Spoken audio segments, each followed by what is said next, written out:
negotiated all power purchase agreement led by Ghanaian experts at no cost to the state, saving over $250 million and restructuring 1.1 billion Ghana cedis over a four-year period.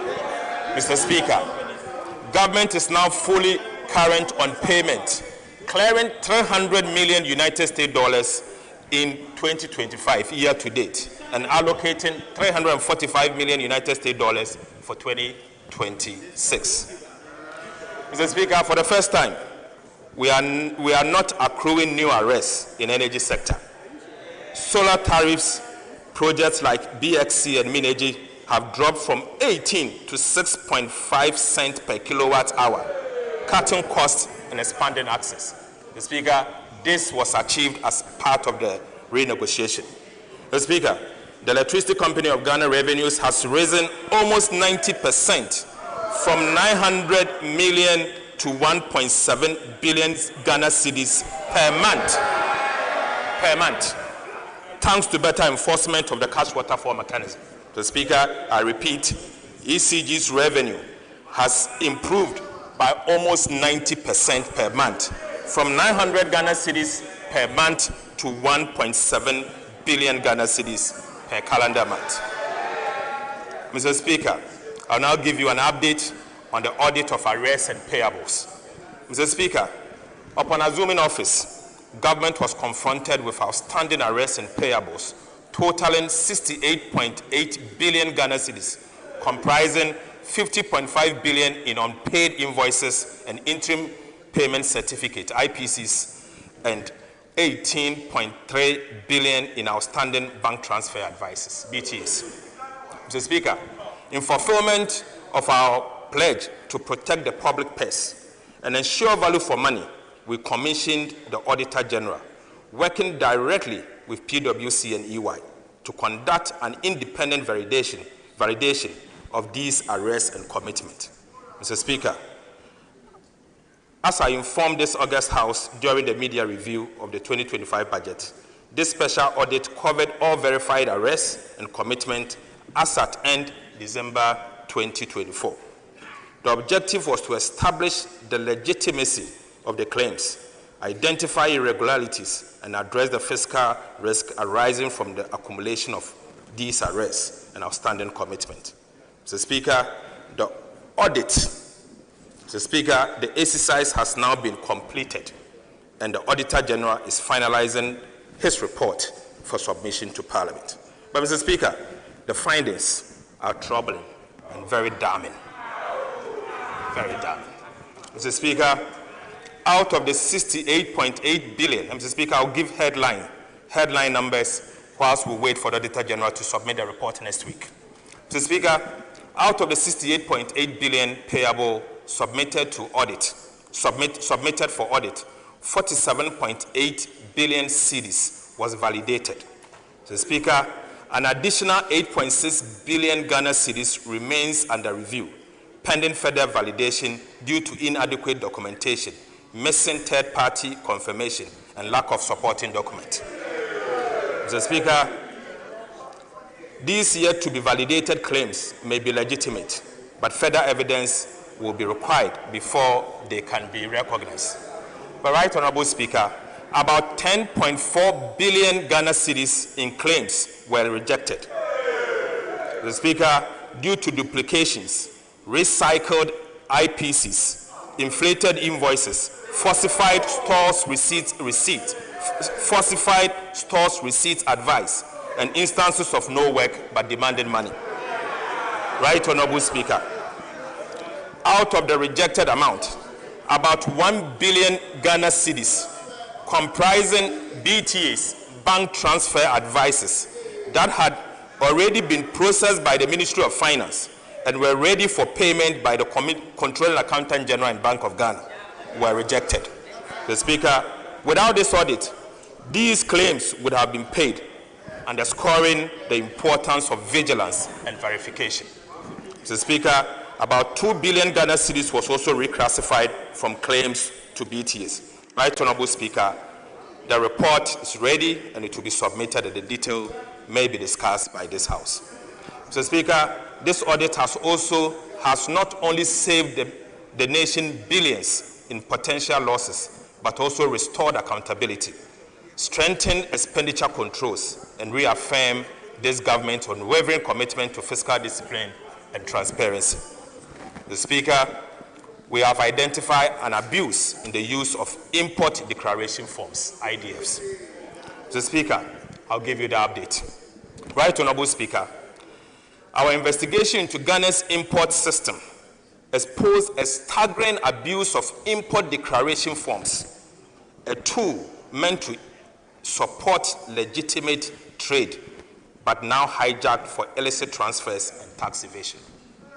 Mr. Speaker, between April 2020 and August 2025, over 525,000 transactions amounting to an equivalent of $83 billion were processed through ICOPS.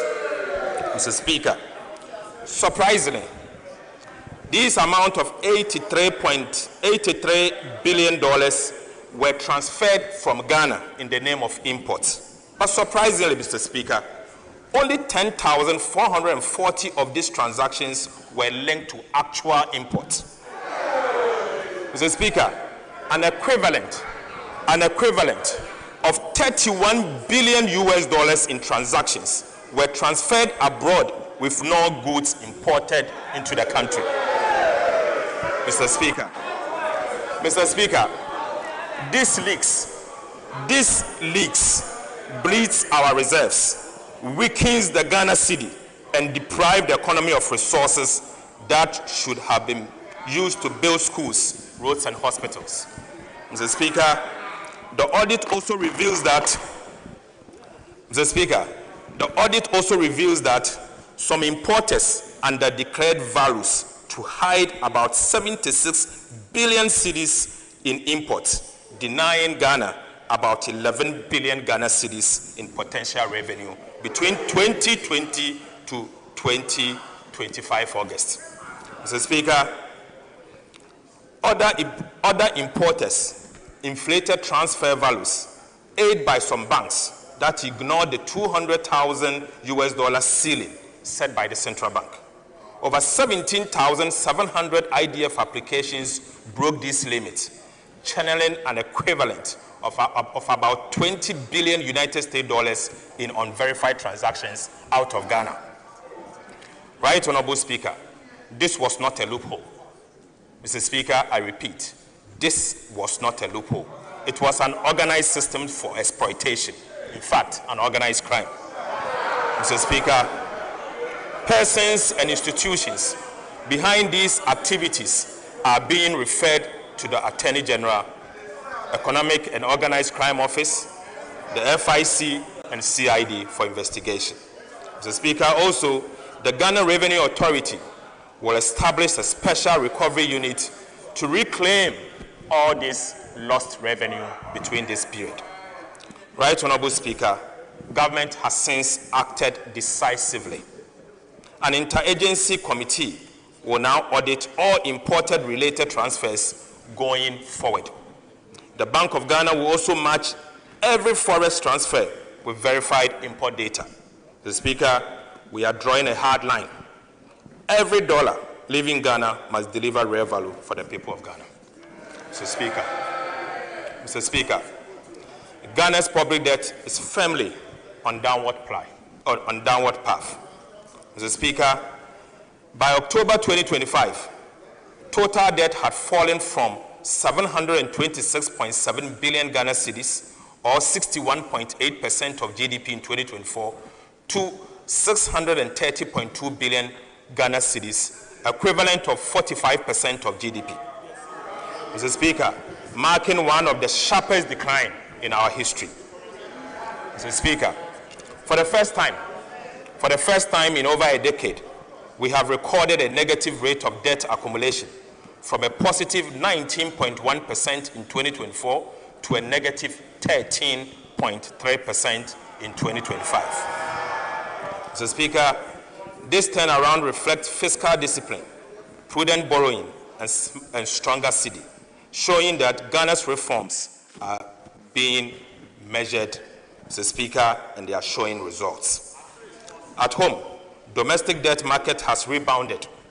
Treasury bill have dropped by 1,600 basis points, with the 91-day Treasury bill at 10.7 from 28.9, the lowest in 14 years.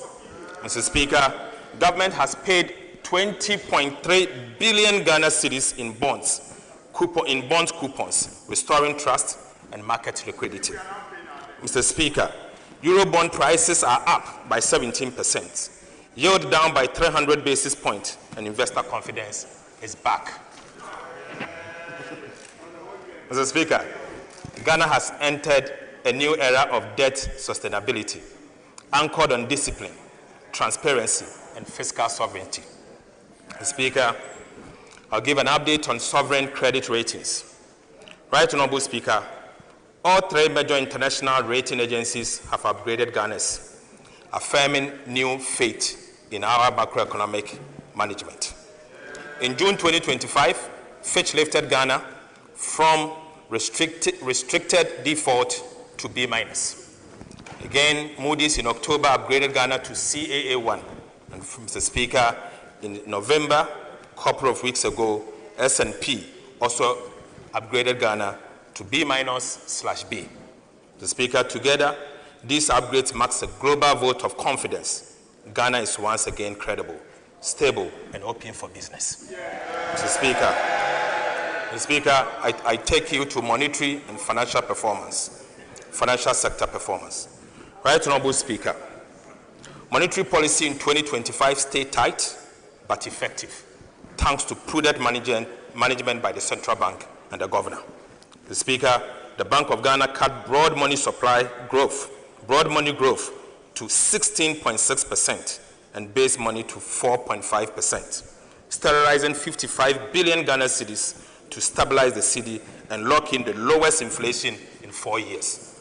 Right Honorable Speaker, Ghana's external sector remained strong in 2025. The current account surplus rose to 3.2% of GDP from 2%, driven by robust gold and cocoa export, higher remittance, and strict import management. Mr. Speaker, a $2.1 billion United States dollar trade surplus and growth in non-traditional exports showed a more diversified economy. The Ghana cedi appreciated against the US dollar from 16.35 Ghana cedi to the US dollar in November 2024 to 10 cedi 92 pesos as at 10th November 2025. Mr. Speaker, this represents a rare appreciation of 35%, reflecting sound fiscal and monetary policy management. Right Honorable Speaker, this stability lowered debt costs and eased inflation. Gold and cocoa powered the recovery. Gold earnings rose 68% to 11.2 billion United States dollars. Speaker, cocoa rose 170% to 2.47 billion United States dollars. Pulse oil dipped to 1.83 billion. Right Honorable Speaker, Ghana's rising export firms reserves, and a stable cedi confirms one thing, that Ghana's recovery is real, disciplined, and indeed lasting. Mr. Speaker, take you to sectorial performance.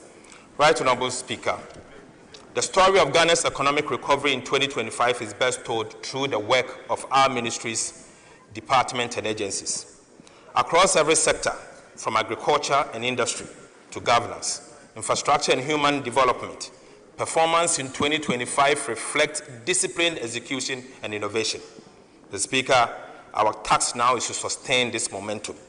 We will boost productivity in agriculture and industry, accelerate infrastructure delivery, and strengthen governance and skills development. Sector ministers will present their outlook in detail, but the message is clear. Ghana is rebounding with purpose and rising with promise. Mr. Speaker, the 2026 medium-term policy objectives and targets is what I'm now going to present. Right Honorable Speaker, as we enter 2026, our mission is clear: to turn the hard-won stability of 2025 into shared prosperity. Mr. Speaker, the sacrifices made by Ghanaians over the past year have restored hope and confidence in our economy. Inflation is down, the city is stronger, and growth has regained momentum. Mr. Speaker, our fiscal strategy will match discipline with compassion. Our key fiscal policy priorities for 2026 are as follows. First will be to maintain fiscal discipline by sustaining a primary surplus of 1.5% of GDP on commitment basis. Speaker, the second is to mobilize domestic resources through continuous implementation of our medium-term revenue strategy.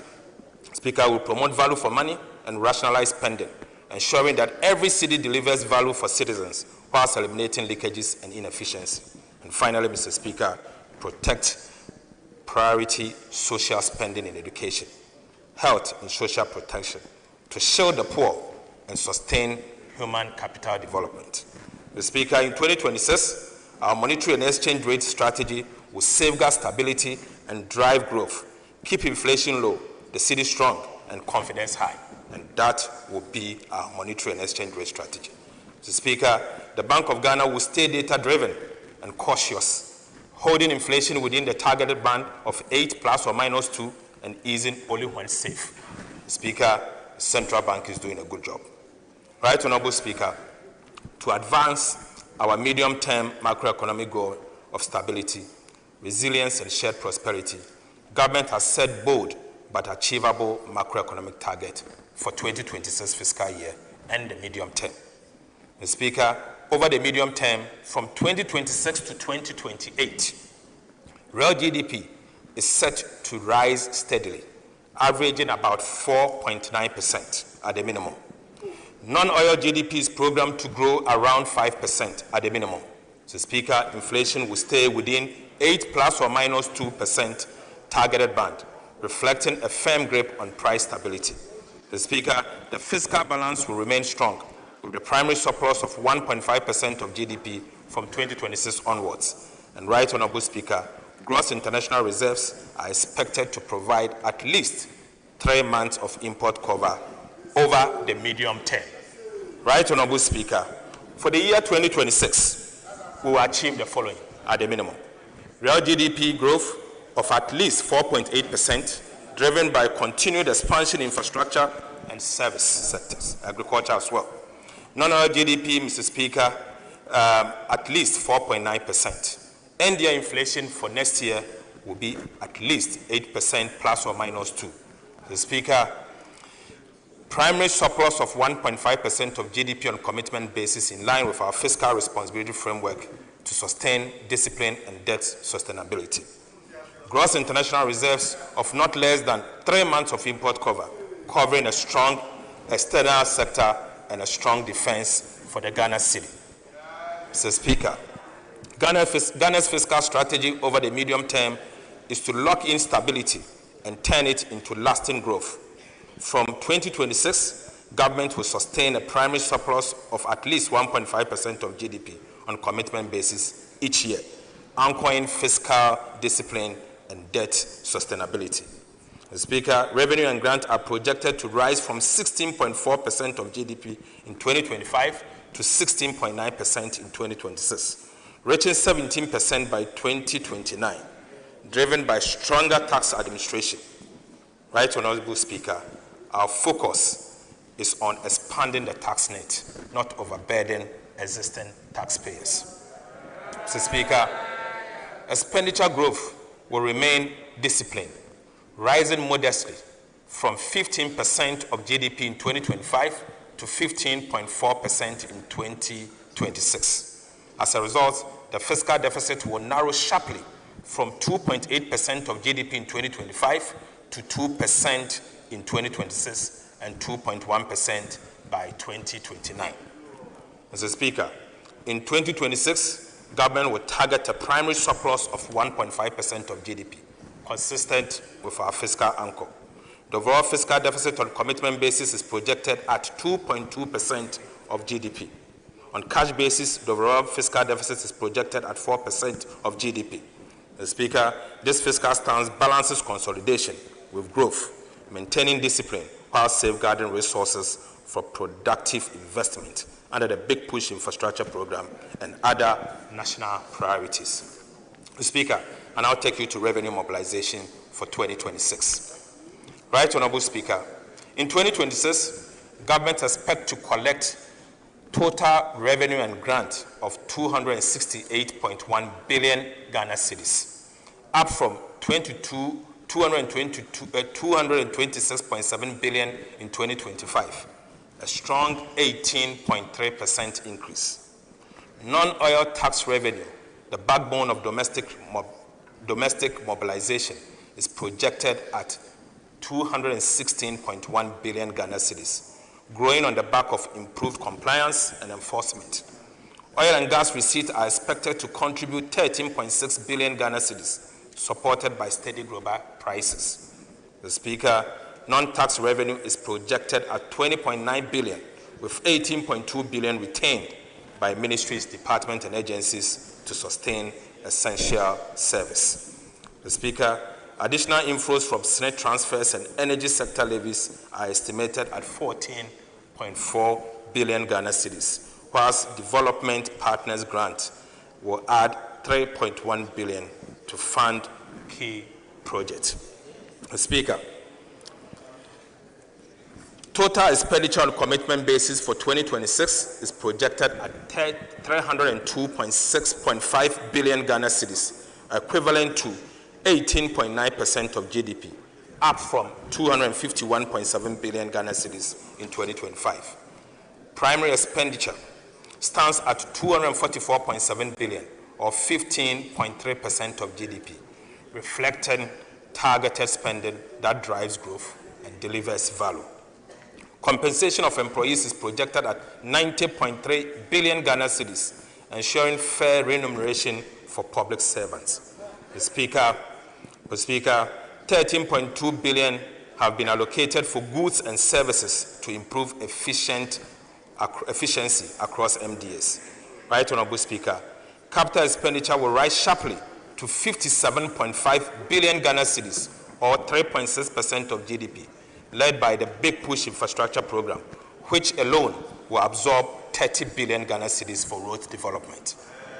The Speaker, interest payments are projected to decline to 57.7 billion thanks to prudent liability management.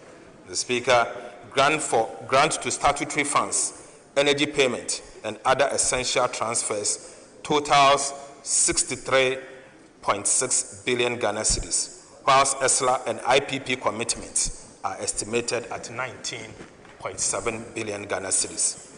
Overall, the 2026 appropriation stands at about 357.1 billion Ghana cedis. Mr. Speaker, this is a bold yet responsible budget designed to sustain stability, build infrastructure, and improve the lives of every Ghanaian. Mr. Speaker, I now take you to budget balances and financing. Right, Honorable Speaker, the overall fiscal balance on commitment basis is projected at a deficit of 34.4 billion, equivalent to 2.2% of GDP. The corresponding primary balance records a surplus of 23.3 billion Ghana cedis, representing 1.5% of our GDP. Mr. Speaker, on cash basis, the overall deficit is projected at 64.2 billion Ghana cedis, equivalent to 4% of GDP. The cash deficit of 64.2 billion will be financed from balanced mix of foreign and domestic borrowing sources. Mr. Speaker, foreign finance is projected as a net repayment of 6.6 billion, or 0.4% of GDP. This includes extended disbursement, expected disbursement from the IMF and the World Bank. Mr. Speaker, domestic financing will amount to 71 billion Ghana cedis and will be sourced from long and short-term government securities. Mr. Speaker, the strategy will support domestic market development and ensure their sustainability, as well as maintaining financial sector stability. Right, Honorable Speaker, Ghana's 2025 to 2028 debt management strategy marks a decisive shift to responsible borrowing. With 93.5% of total debt restructured, 20.3 billion in domestic bonds, 13.1 billion in Eurobond, and 5.2 billion in bilateral loans. Mr. Speaker, Ghana is firmly on a sustained path. Mr. Speaker, the strategy focuses on cutting refinancing risk, reducing costs, deepening local markets, and boosting transparency. It revives the bond market, building liquidity buffers, and relies mainly on concessional financing from the IMF, World Bank, and bilateral partners. Mr. Speaker, benchmarks including short-term debt below 15%, treasury bills, and 20% of domestic debt and foreign debt capped at 70%. Mr. Speaker, I now take you to the meat. Mr. Speaker, I now take you to the meat. The fiscal policy measures, structural reforms, and key policy initiatives.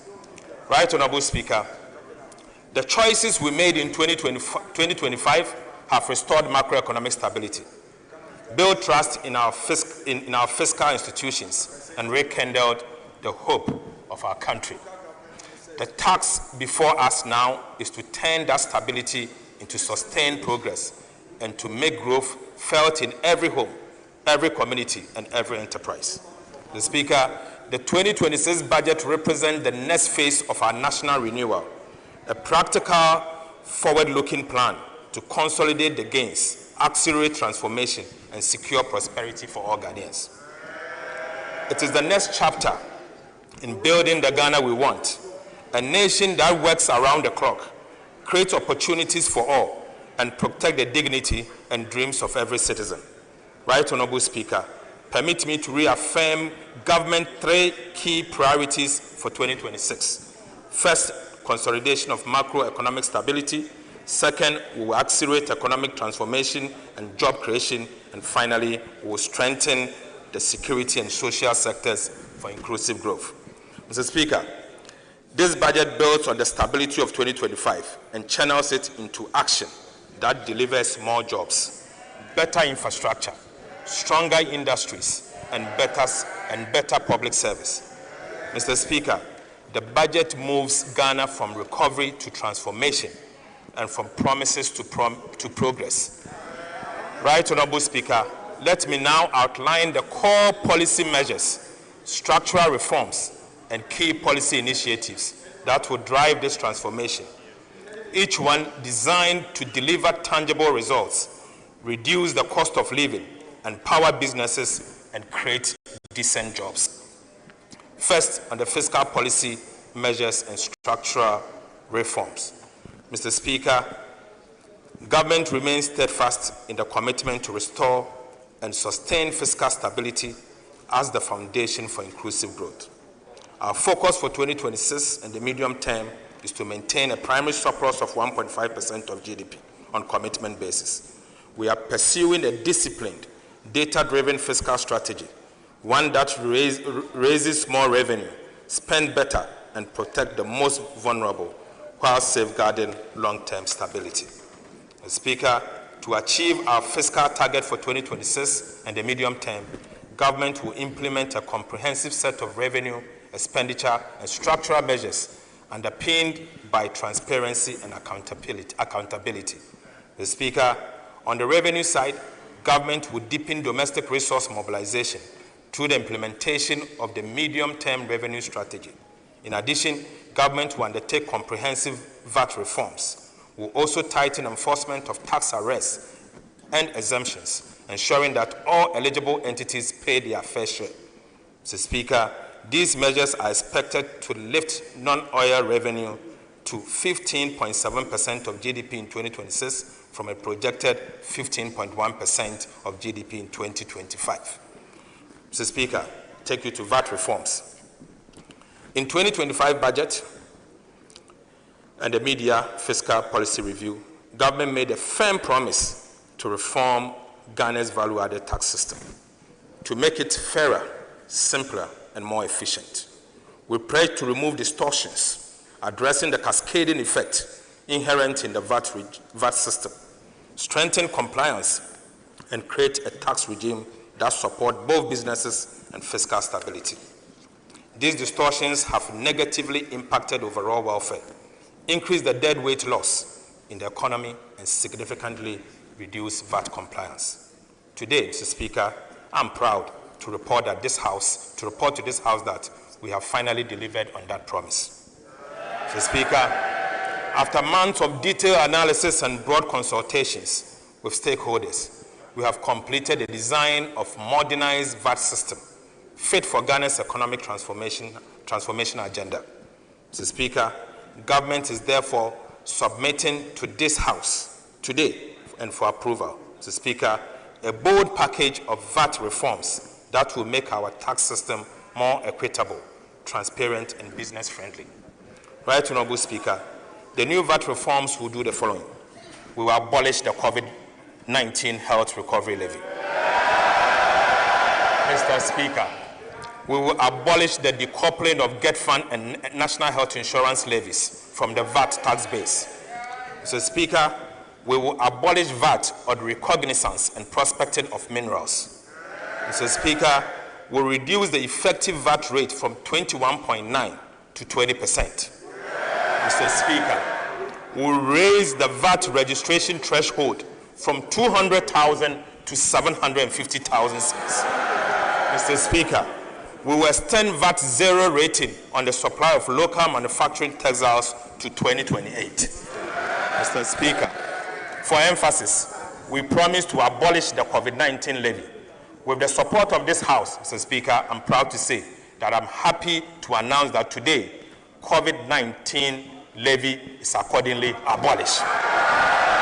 Mr. Speaker, by abolishing the COVID-19 levy, government is putting 3.7 billion Ghana cedis in the pockets of individuals and businesses in 2026.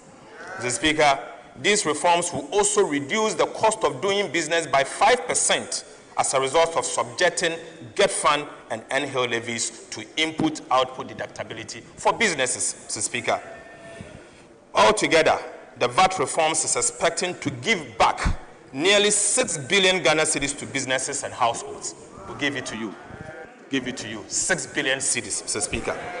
Right, Honorable Speaker, the VAT registration threshold has declined in real terms from 200,000 Ghana cedis in 2015 to approximately 48,000 Ghana cedis in current values. Mr. Speaker, this means that small and micro businesses that were exempted in 2015 from VAT registration are now compelled to register and charge VAT. This has placed an undue burden on small and micro businesses and also increased the cost of administering VAT. Right, Honorable Speaker, the increase in VAT threshold is expected to address this problem and make VAT administration simpler and easier to implement. So, Speaker, VAT on mineral exploration and reconnaissance has led to very little investment in minerals exploration over the past 2 decades. So, Speaker, abolishing VAT on minerals exploration and reconnaissance will revive investor confidence, stimulate greenfield activities, and ensure the long-term sustainability of the country's mining sector. Right, Honorable Speaker, this measure will promote responsible mining and help to mitigate the hazard mineral prospecting that degrades our forests and water bodies.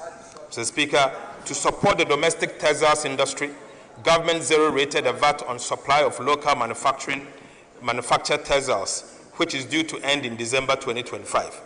Government is resolute in supporting the domestic textiles industry, which has demonstrated a capability to expand when given the appropriate fiscal incentives. Mr. Speaker, in line with this and the Ghana Textiles and Garment Policy, government has decided to extend the zero rating to end December 2028, protecting over 2,000 direct jobs. Mr. Speaker, the VAT reforms will make Ghana a more business-friendly economy, create the opportunity for businesses and expansion, and to create more jobs. Mr. Speaker, we are not only seeking to change the policy and framework around VAT, we are also deploying electronic and digital solutions to improve VAT administration. Mr. Speaker, the measures proposed will include the following: the introduction of digital solutions to tax collection system. The second is to introduce the fiscal electronic devices. The third, Mr. Speaker, the introduction of VAT reward schemes designed to encourage general public to assist with policing VAT revenues by collecting VAT receipt for purchases they make. Mr. Speaker, this will allow taxpayers to use their VAT receipt to benefit from a VAT promotion and reward scheme. Right Honourable Speaker, these reforms mark a turning point in Ghana's value-added tax administration. They will make compliance easier for businesses, strengthen revenue mobilization, and enhance credibility of our fiscal framework for 2026 and the medium term. Mr. Speaker, the Ghana Revenue Authority will roll out a comprehensive public education and awareness campaign to ensure a smooth and transparent implementation of these reforms. Mr. Speaker, it honors our pledge to lighten the load on honest taxpayers whilst building a strong, fairer foundation for national development. Right Honourable Speaker, beyond the VAT, government will, ahead of 2027, embark on a comprehensive reform of Ghana's key tax laws, including the Income Tax Act, Excise Tax Acts, and the Customs Tax Act, to align them with global best practices, promote equity and competitiveness, simplifying compliance and enhance revenue generation. The Ministry of Finance will commence these reviews in 2026, engage stakeholders and submit a draft to Parliament as part of the 2027 budget. Mr. Speaker, closing revenue leakages at the port. Right Honourable Speaker, significant leakages at our port continue to undermine revenue mobilization. A recent audit revealed systemic weakness in classification, valuation, and cargo inspection. In 2024 alone, Ghana recorded imports valued at 204 billion Ghana cedis in cost insurance and fleet. Yet, only 85 billion Ghana cedis was taxable, pointing to misclassification and underinvoicing. To tackle this, government will deploy an AI-driven pre-arrival inspection for all cross-border shipment. Mr. Speaker, this technology is programmed to detect undervaluation, flag high-risk goods, and strengthen customs capacity to combat smuggling, improve safety, and protect national security. Right Honourable Speaker, by integrating automation into port operations, we expect to significantly boost customs revenue, enhance trade efficiency, and close long-standing revenue gaps.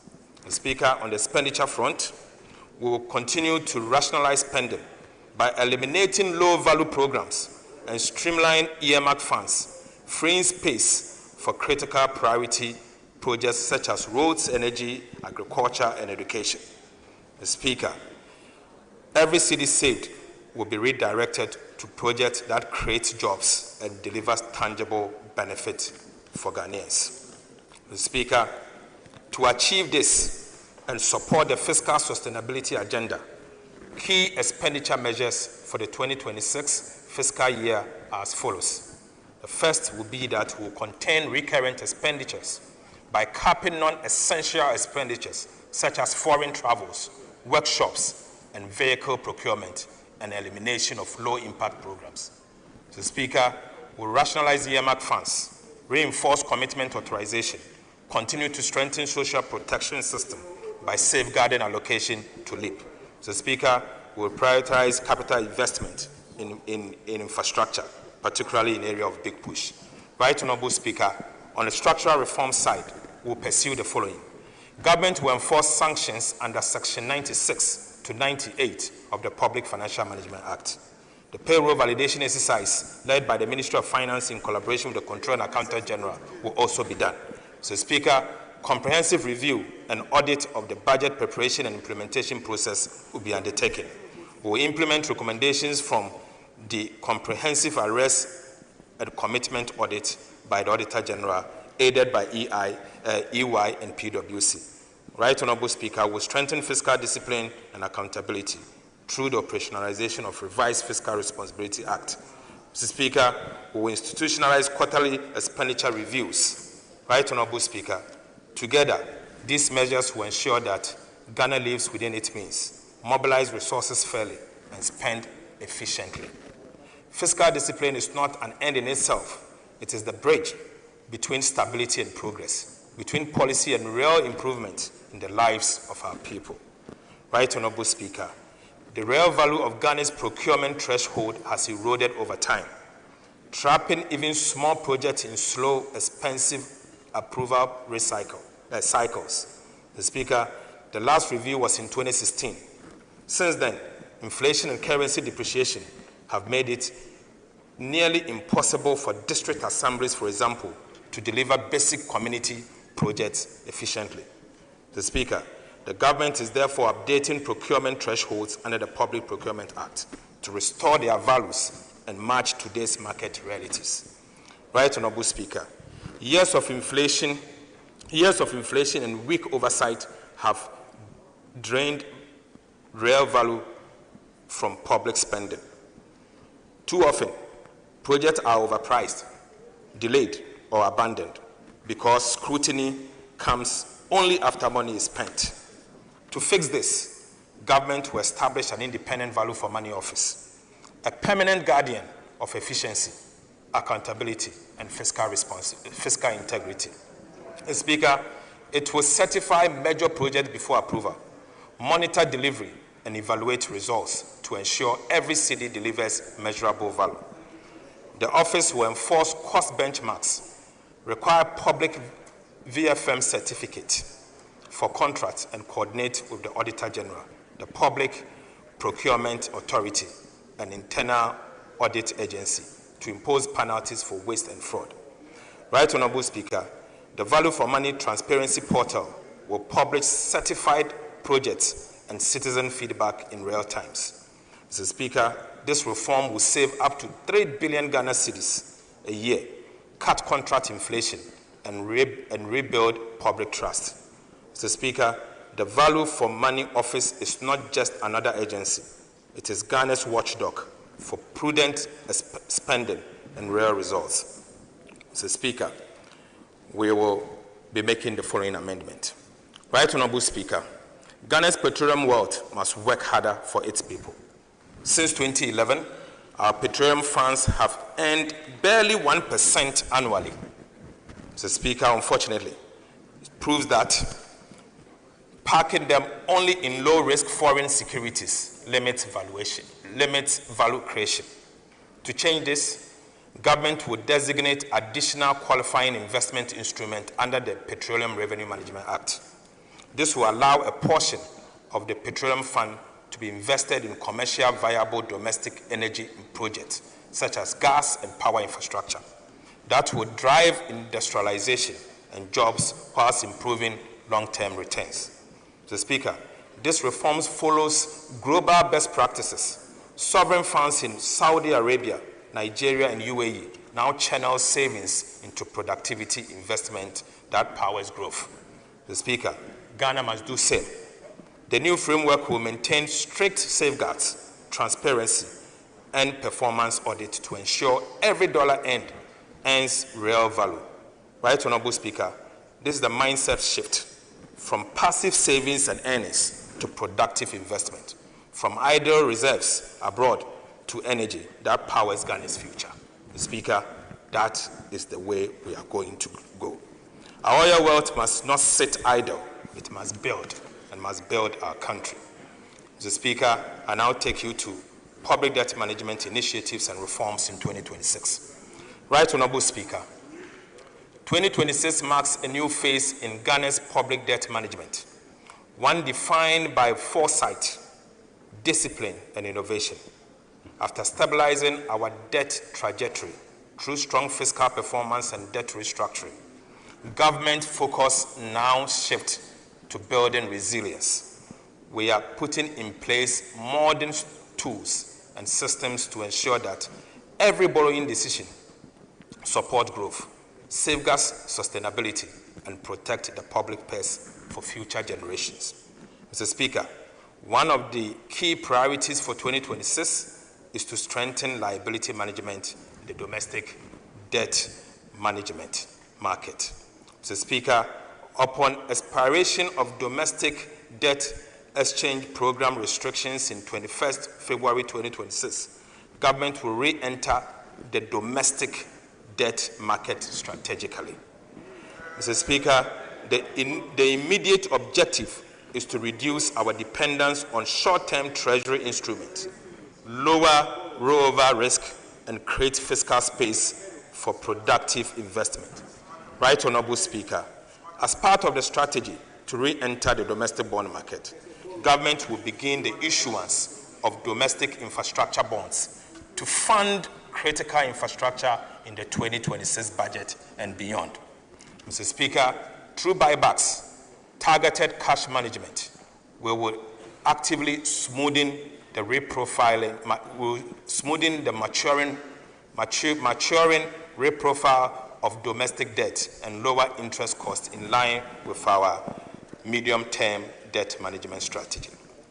Mr. Speaker, I now take you to key policy initiatives in the 2026 budget across sectors. Right Honourable Speaker, I begin with the energy sector. Energy is the engine of Ghana's transformation. Our goal is to turn power from a constraint into a competitive advantage for every home, factory, and enterprise. Reliable, affordable, and sustainable energy will be the fuel that drives the 24-hour economy, powers industry, lights communities, and create jobs.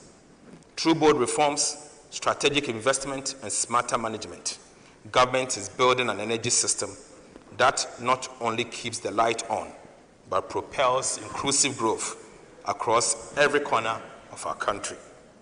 Mr. Speaker, I now go to gas to power transformation. Right Honourable Speaker, Ghana's gas to power strategy is transforming our energy future, shifting from costly light crude to cleaner, locally produced natural gas. This will cut generation costs by about 75%, strengthen energy security, and align with our climate goals. Gas production is rising fast in Ghana. Mr. Speaker, the offshore Cape 3 Point partners, OCTP partners, have expanded capacity from 240 to 270 million standard cubic feet per day, while Jubilee and 10 field partners now supply about 130 from 110 million cubic feet per day. Mr. Speaker, within 10 months, we have added more than 50 million standard cubic feet per day of gas. Right Honourable Speaker, new agreement will add another 150 million standard cubic feet daily, ensuring reliable, affordable fuel for power generation. To process this additional gas for power generation, government is fast-tracking the Ghana Gas Processing Plant, GPP2. Mr. Speaker, this shift means cheaper power, cleaner energy, and a stronger, self-reliant Ghana. Right Honourable Speaker, in the medium term, a total of 150 million standard cubic feet of gas per day will be produced by our OCTP and Jubilee partners, enough to generate up to 1,200 megawatts of power, bigger than Akosombo Dam. Mr. Speaker, beginning 2026, government will commence the construction of 1,200 megawatts state-owned thermal power plant to offtake the additional 150 million standard cubic feet of gas per day from OCTP partners and GPP2. Mr. Speaker, I repeat, beginning 2026, government will commence the construction of a 1,200 megawatt state-owned thermal power plant to offtake the additional 150 million standard cubic feet of gas per day from OCTP partners and GPP2. This plant will support the provision of reliable and affordable power and secures Ghana's energy future. Mr. Speaker, the 1,200 megawatts is bigger than what our almighty Akosombo can produce. Right Honorable Speaker, Ghana's oil production has witnessed consistent decline over the years, falling from 71.4 million barrels in 2019 to an estimated 36 million barrels in 2025, almost 50% decline. President Mahama has taken decisive action to reverse this trend. Mr. Speaker, government investor-friendly reforms have already secured over $3.5 billion in new investment commitment. This includes a $2 billion United States dollar framework agreement for the Jubilee and 10 fields to drill 20 new wells and a $1.5 billion United States dollar memorandum of intent with OCTP partners to expand operations. Mr. Speaker, this new investor-friendly environment has also drawn the interest of oil and gas majors such as Shell in our upstream industry. This is expected to bring in new capital, technology, and expertise to increase our oil and gas production. Right Honorable Speaker, GNPC will commence drilling for oil on the offshore Voltaire Basin in October 2026. The prospects look good to expand Ghana's hydrocarbon production. Right Honorable Speaker, an upstream regulatory and fiscal review is underway to make Ghana's petroleum regime more competitive, transparent, and stable. Mr. Speaker, in 2026, government will roll out Rural Electrification Acceleration and Urban Intensification Initiative to achieve universal access to power. Mr. Speaker, through a faster turnkey model, it will connect every unserved community, boost rural economies, and drive Ghana's 24-hour economy policy. An electricity intensification program will extend connections to all remaining homes and businesses, ensuring that no Ghanaian is left without power. Mr. Speaker, the rollout starts in Volta, Oti, Savannah, and Central regions in 2026, expanding nationwide by 2029 with off-grid solar to remote areas. Mr. Speaker, electricity will be universal, reliable, and life-changing. Right Honorable Speaker, we will undertake feasibility studies on mini hydroelectronic potentials of the Volta, Red Volta, and other Southern River systems. Mr. Speaker, through these coordinated reforms, from reviving the upstream oil and gas sector, securing gas supply, renegotiating IPPs, building a national power plant, expanding rural access, and reforming the operations of ECG, we are securing affordable and reliable energy for individuals and businesses. We are not just keeping the lights on, we are lighting the path for industrial transformation, job creation, and inclusive prosperity. Mr. Speaker, I will take you to agricultural sector initiatives. Right Honorable Speaker, agriculture remains the heartbeat of Ghana's economy, the source of food, jobs, and dignity for millions of our people. Mr. Speaker, our vision is to make Ghana's agriculture commercial, modern, mechanized, market-driven, and youth and women-led. The focus is on creating agro-industries across the country, dynamic hubs where production, processing, and distribution happens around the clock. Mr. Speaker, this is how we will feed our people, provide raw materials for our industries, reduce imports, create jobs, and make farming profitable. Once again, Right Honorable Speaker, in view of that, we have developed a national policy on integrated oil palm development. Mr. Speaker, government is launching the National Policy on Integrated Oil Palm Development, a bold plan to turn Ghana's red gold into a powerhouse of jobs, industry, and foreign exchange. Right Honorable Speaker, despite being one of Africa's pioneers in oil palm, Ghana still imports nearly 200,000 metric tons of crude palm oil yearly, costing over 200 million United States dollars. This policy changes that by expanding plantation, boosting refinery and processing, will create about 250,000 jobs. So, Speaker, the goal is clear. 100,000 hectares of new plantation, self-sufficiency in palm oil, and global competitiveness, and creating 250,000 jobs in the value chain. To unlock this potential, government will secure a large climate-suitable land banks through the Ministry of Lands and Natural Resources to ensure fair compensation, secure tenure, and full environmental compliance. This marks a new dawn for Ghana's agro-industrial transformation. Mr. Speaker, we are putting together a $500 million equivalent oil palm development financing window. Mr. Speaker, oil palm plantation development requires patience and long-term capital and not short-term loans. To meet these needs, government is establishing $500 million equivalent oil palm development financing window with the World Bank, DFIs, and our development bank.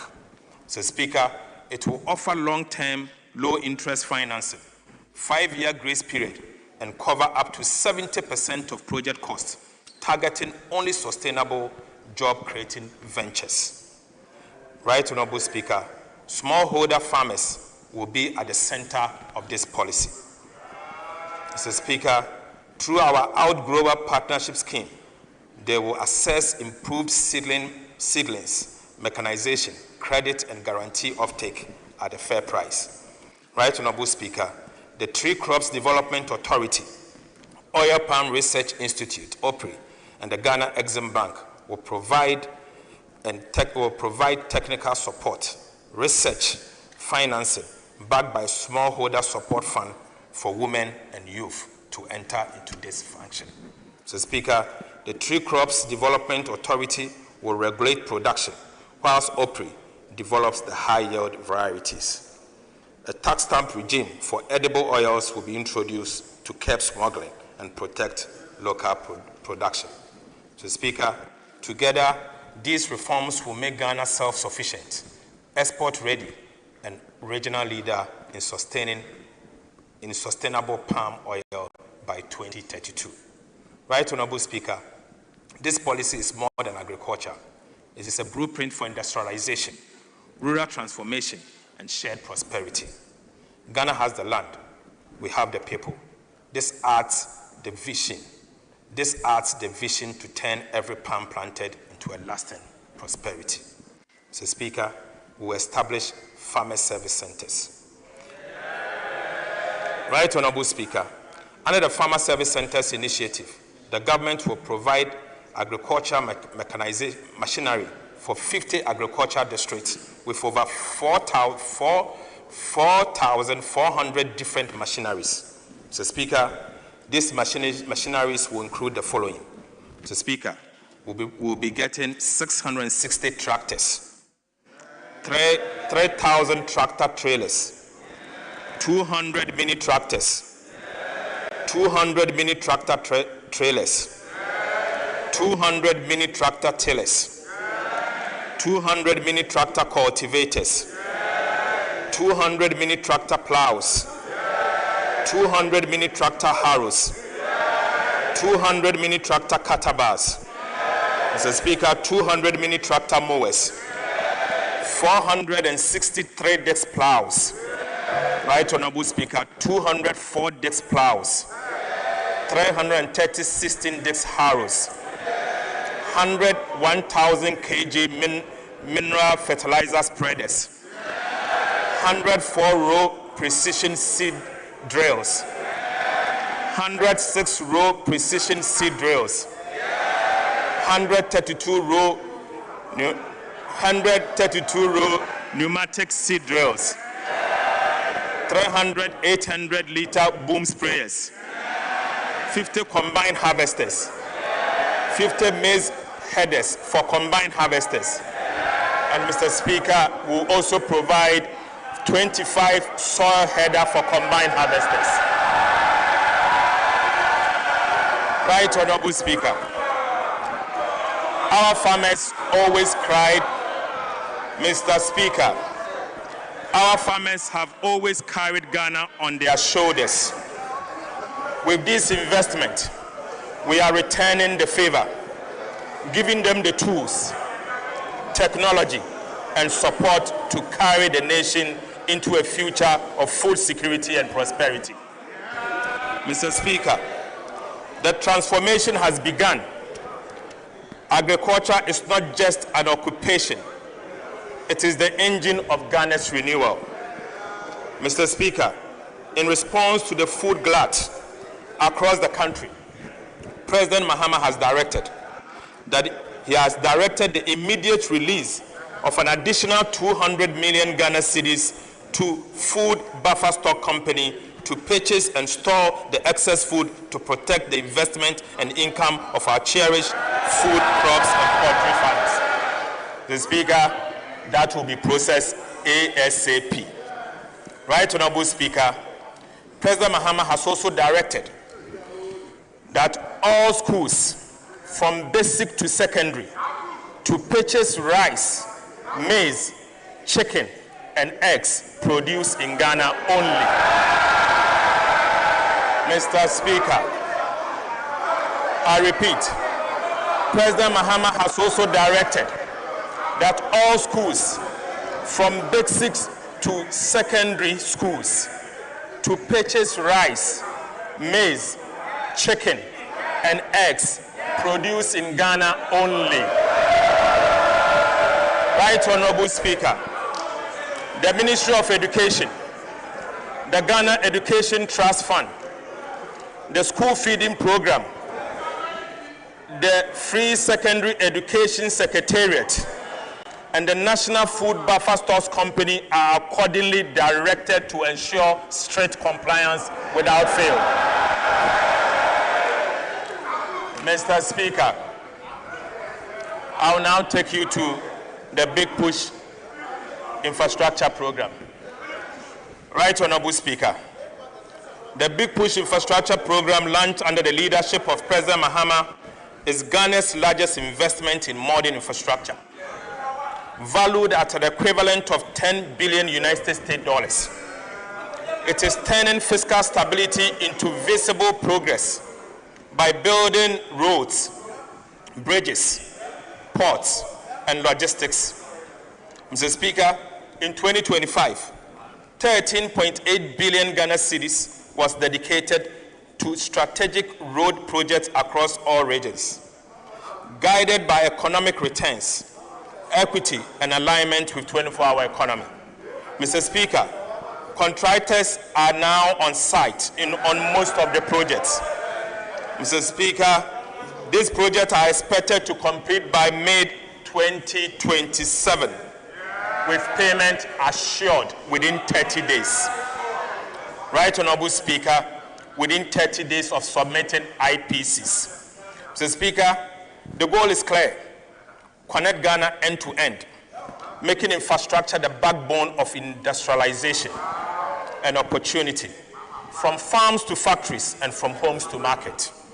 Right Honorable Speaker, following feasibility studies, two transformative projects have been added to the Big Push.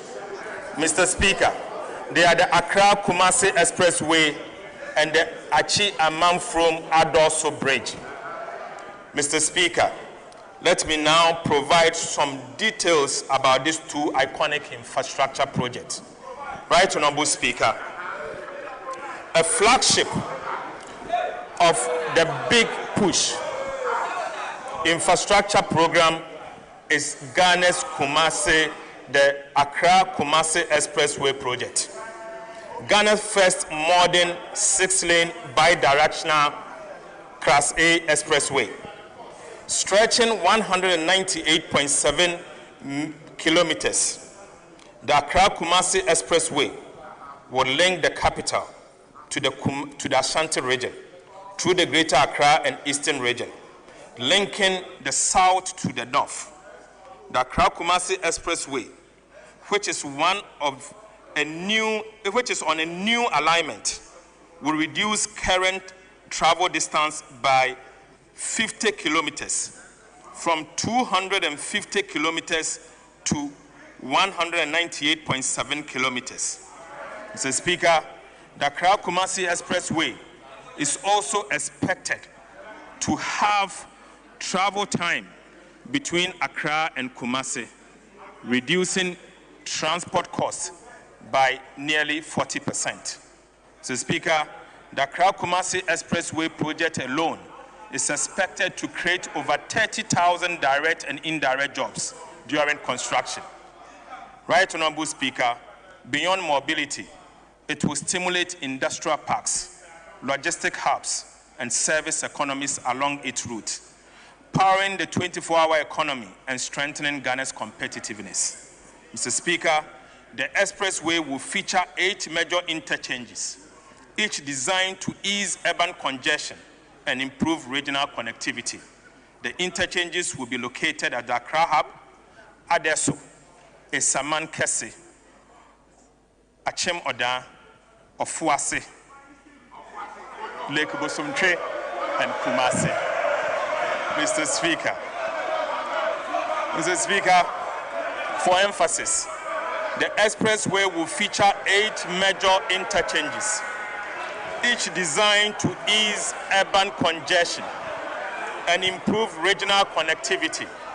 The interchanges will be located at the Accra Hub, Adesso, Esaman Kese, Achem Oda, Ofuase, Lake Bosumtre, and Kumasi.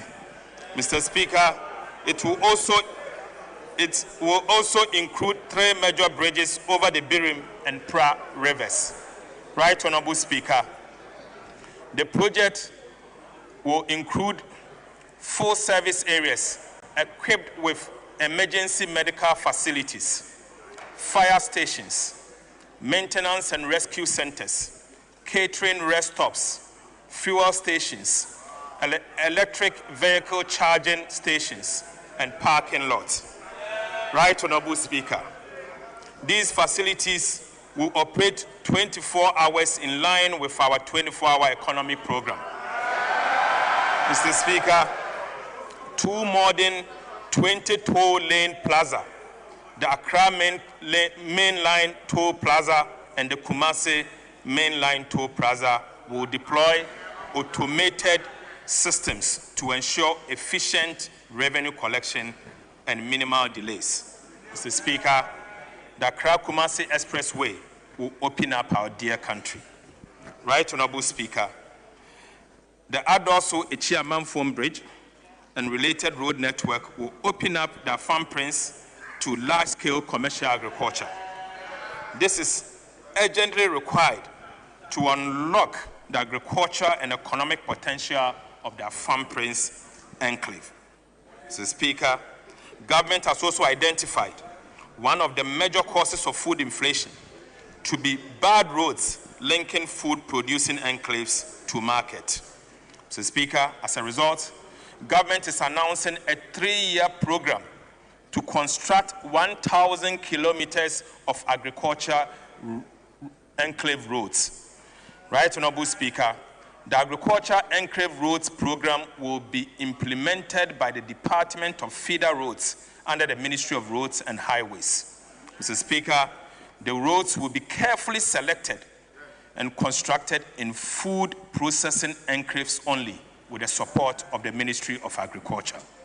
Right, Honorable Speaker, this will ensure that food produced is transported from farm gate to market to reduce transportation costs, post-harvest losses, and enhance food security generally. Mr. Speaker, the Big Push Infrastructure Program is more than a construction drive. It is a nation-building vision.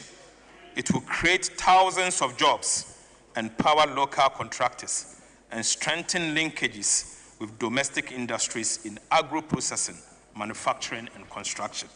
Mr. Speaker, it is about connecting opportunities, linking people and markets so that growth is not confined to few cities, but shared across the entire country.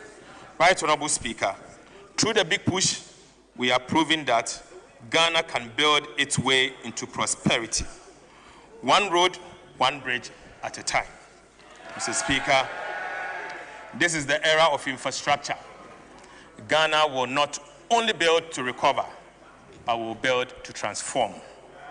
Mr. Speaker, Ghana Airport Company will also introduce an airport development fee to rehabilitate Sunyani Airport, construct a new airport at Bolgatanga, build a multi-purpose car park and a connecting concourse between the Terminal 2 and Terminal 3 at the Kotoka International Airport.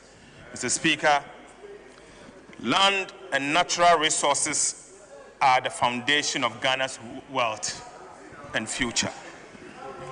For too long, our land system have been slowed. Opaque, our land administration system have been slow, opaque, and prone to fraud. Mr. Speaker, this is stifling investment and opportunities. Government has launched a technology-led land administration reform to bring forth transparency and land transparency and speed to land transactions. Right Honorable Speaker, every Ghanaian will soon be able to register, verify, and transfer land online, ending the era of missing files, corruption, and disputes. So, Speaker, to sustain this transformation, the Land Commission, working with the Ministry of Lands and Natural Resources, will retain all its revenue to fund a technology-led national land registry. So, Speaker, this will integrate land, planning, and property data on one secure platform. So, Speaker, this will unlock access to credit, boost agriculture business, and make land a catalyst for jobs. Land will no longer be a source of conflict, but a foundation for shared prosperity. Right Honorable Speaker, Ghana is also protecting Ghana's forest. Government is also protecting Ghana's forests, rivers, and mineral wealth. So, Speaker, key water bodies and forest reserves have been declared high security zones, with 1,000 officers deployed and real-time tracking of mining equipment by Minerals Commission has been instituted. We are working with traditional leaders and communities to reclaim degraded land and restore ecosystems.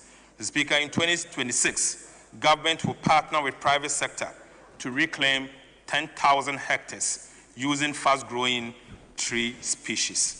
Right Honorable Speaker, government is positioning modern textiles and garment as a cornerstone of Ghana's industrial transformation.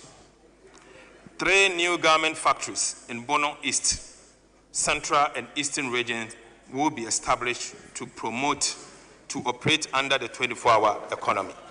Mr. Speaker, this will create about 20,000 direct jobs and boost community livelihood through private sector partnership. To strengthen local manufacturing, export of non-ferrous scrap metals and raw rubber will be restricted under the Feed the Industry program. Mr. Speaker, to strengthen local manufacturing, export of non-ferrous scrap metals and raw rubbers will be restricted under the Feed the Industry program. This will channel raw materials to domestic processes, support component manufacturing, and build stronger value chain in metals and rubber-based industries. Right Honorable Speaker, 7 new agro-processing plants in the Northern, Central, Ahafo, Bono, Northeast, Bono East, and Western North regions will soon be fully operational. This will process yam, fish, poultry, cashew, rice, shea, and palm kernel oil, cutting post-harvest losses, generating 700 direct jobs, and providing reliable markets for thousands of farmers. Mr. Speaker, these initiatives mark a decisive shift from exporting raw materials to building factories, adding value, and creating jobs for our dear youth. Right Honorable Speaker, under the President's Accelerated Export Development Initiative to enhance value addition, 2 new cashew processing plants to be financed by the Ghana Exim Bank will be constructed at Sampa in the Jama North municipality of the Bono region and Abuabo Techiman in the Bono East region. The Speaker, I now take you to education. The Speaker, we recognize education as a transformative tool and a catalyst for social mobility. We will deepen our investment in education, especially on infrastructure, to cultivate a generation of informed global citizens. Right Honorable Speaker, we have developed a program, a 2-year program, to end double track. Mr. Speaker, education is the ladder by which nations climb to prosperity. And for Ghana, the ladder must be strong, wide, and within the reach of every child. Government is embarking on a bold and transformative initiative to upgrade, modernize, and expand access to secondary education across the country, ensuring that every Ghanaian child, regardless of background or location, can learn, grow, and succeed. Right Honorable Speaker, many schools are overcrowded and others lack the infrastructure or resources to deliver quality education. As a result of this, the previous administration introduced the double-track system, which have adversely affected the academic calendar and the quality of our education. Mr. Speaker, government is rolling out a 2-year program to end the double-track system in our secondary schools. We will expand infrastructure, enhance quality, and improve access. This program will eliminate the double-track system and ensure that every child can attend school full-time in dignity and in safety. Mr. Speaker, under this program, we will upgrade Category A schools by building new classroom blocks, dormitories, and quality improvement. Mr. Speaker, we will upgrade 10 Category B schools to Category A, equipping them with modern classrooms, dormitories, libraries, science and ICT laboratories. Right Honorable Speaker, the reality is that whilst Category A and B schools receive overwhelming demand, Category C schools, which hold more than half of available spaces, remain under-enrolled due to infrastructure and quality gaps. Mr. Speaker, this inequality must end, and indeed it will end. Right Honorable Speaker, we will accordingly upgrade 30 Category C schools to Category B. Mr. Speaker, we will build new classrooms, dormitories, and modern science resource centers for these new schools. Government will complete 30 of the abandoned E-blocks in urban and peri-urban areas and expand access for students in high-demand areas. Right Honorable Speaker, government has also decided to enhance infrastructure and teaching and learning resources to improve outcomes at the basic level. In this regard, Mr. Speaker, Get Fund will construct 200 new junior high schools, 200 new primary schools, 200 new kindergartens. Mr. Speaker, Get Fund again will construct 400 4-unit teacher bungalows. And Mr. Speaker, 400 places of convenience in underserved communities and schools. Mr. Speaker, each of these will come with furnishing. This will also provide access to more than 200,000 additional students annually. Right Honorable Speaker, Get Fund will procure and distribute free comprehensive curricular-based textbooks covering the following: 4 sets of KG textbooks and workbooks for about 1 million learners, 4 sets of primary textbooks for 2 million learners, and 9 sets of JHS 3 textbooks for 1 million learners. Right Honorable Speaker, Get Fund will provide the following for secondary schools and some selected district education directorate.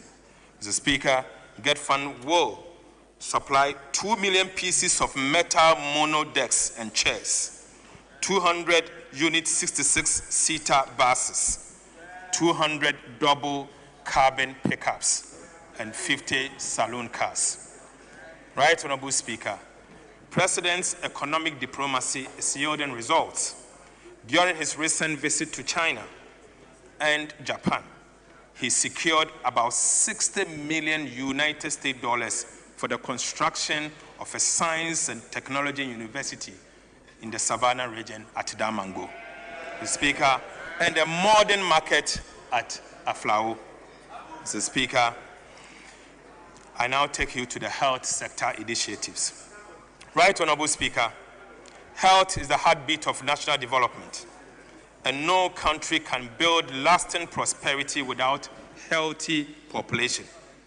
The 2026 budget marks a decisive step in our national journey to reset, modernize, and expand Ghana's health infrastructure.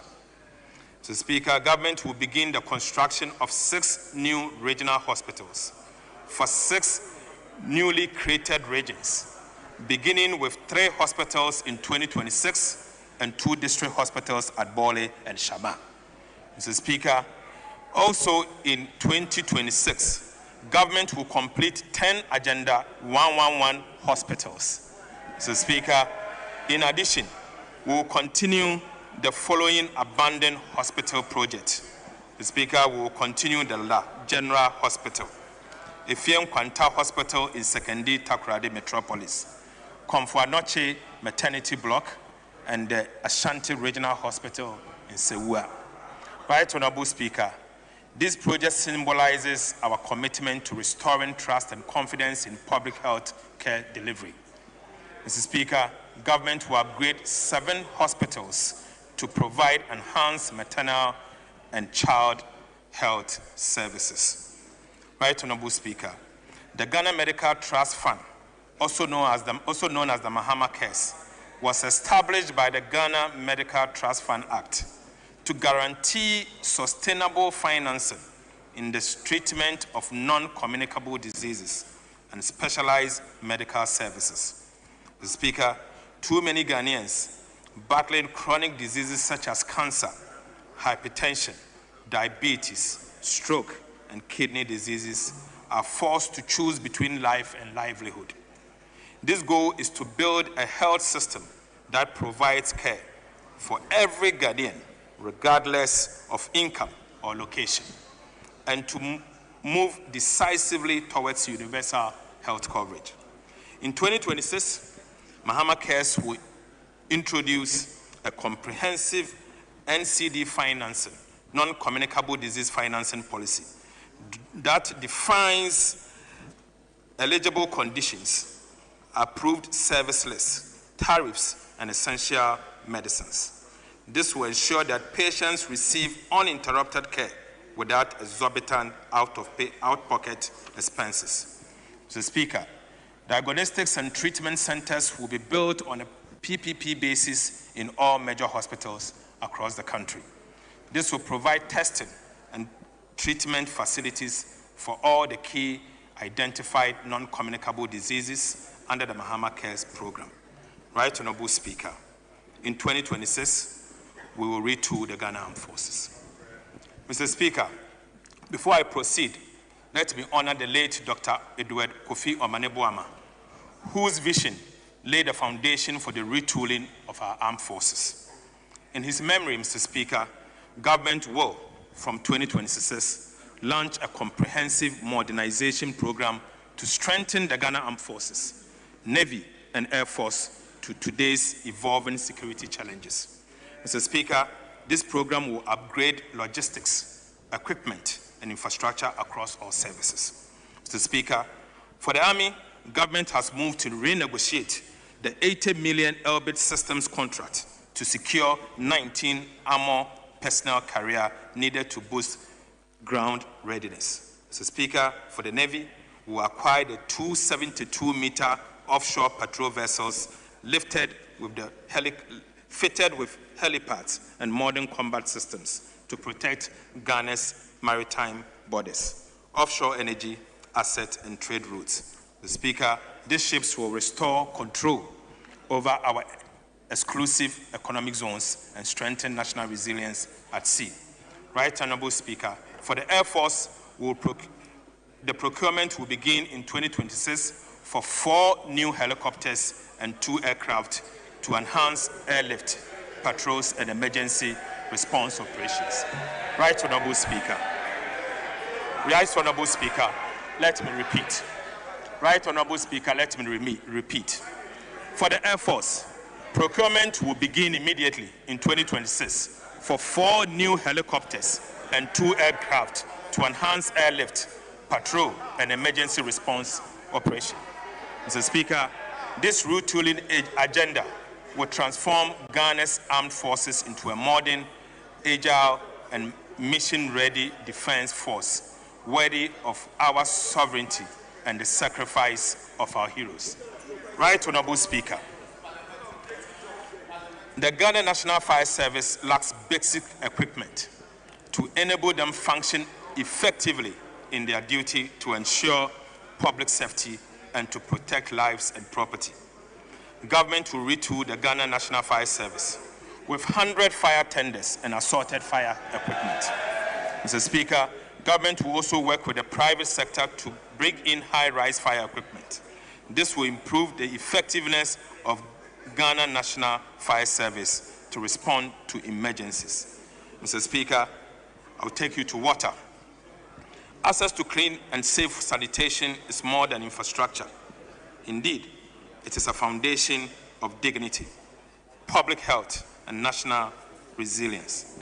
Right Honorable Speaker, in 2026, we will intensify our effort with a bold and practical program to complete key water treatment assets across the country. Mr. Speaker, we will begin the construction of critical water treatment plants in Damango, Tamale, and Yendi to provide quality drinking water for the rapidly expanding populations in these 3 major cities of our country. Mr. Speaker, sports remain one of Ghana's greatest unifying forces and a powerful drive of youth development, community pride, and national identity. Yet, for far too long, large parts of our country, especially the new created regions, have lacked the facility to nurture and showcase talent. Right Honorable Speaker, the Mahama administration is determined to change this. Beginning 2026, government will commence the construction of modern sports stadiums in 3 out of 8 regions without sports stadiums. These new facilities will provide opportunities for young athletes to develop their skills, attract sports tourism, and serve as a training hub for regional and national teams. Beyond football, they will also support athletics, volleyball, boxing, and other disciplines that have long defined Ghana's sporting heritage. Mr. Speaker, we also take this opportunity to acknowledge the resilience and commitment of our Black Stars, whose qualification for the World Cup continues to inspire our nation. Right Honorable Speaker, in 2026, government will rehabilitate the National Theatre in Accra. We will also commence site acquisition and design of a second National Theatre in Kumasi. Mr. Speaker, we will establish film fund to revive the film industry, such as Kumawood and other film associations. Right Honorable Speaker, we will also establish creative arts fund for the arts, music, fashion, food, and other creative sectors. Right Honorable Speaker, in 2026, government will increase allocation to the District Assembly Common Fund to peoples living with disability from 3% to 5%. The Speaker, part of this amount will be used to acquire and distribute rechargeable motorized wheelchairs to people living with disability. Mr. Speaker, the distribution will be done through the National Council for Persons with Disability. Right Honorable Speaker, effective governance begins with evidence. That's what we cannot measure, we cannot manage. Mr. Speaker, the budget renews government commitment to building a data-driven economy anchored on accurate, timely, and transparent statistics. Right Honorable Speaker, in 2026, the Ghana Statistical Service will be rebasing the GDP and CPI to better reflect today's economy. This will sharpen growth and inflation data, strengthen planning, and provide regional GDP estimates to guide local development. The new CPI will give truer picture of living costs across all regions. So, Speaker, I now take you to resource allocation, where the resources are going. So, Speaker, as we enter 2026, we move from stabilization to acceleration. This budget translates confidence into concrete investment that improves daily lives. Mr. Speaker, including the provision of better roads, schools and hospitals, reliable power, jobs, and targeted support for the vulnerable. Right Honorable Speaker, what follows are the headline allocation that will drive delivery in 2026 and set the pace for medium term.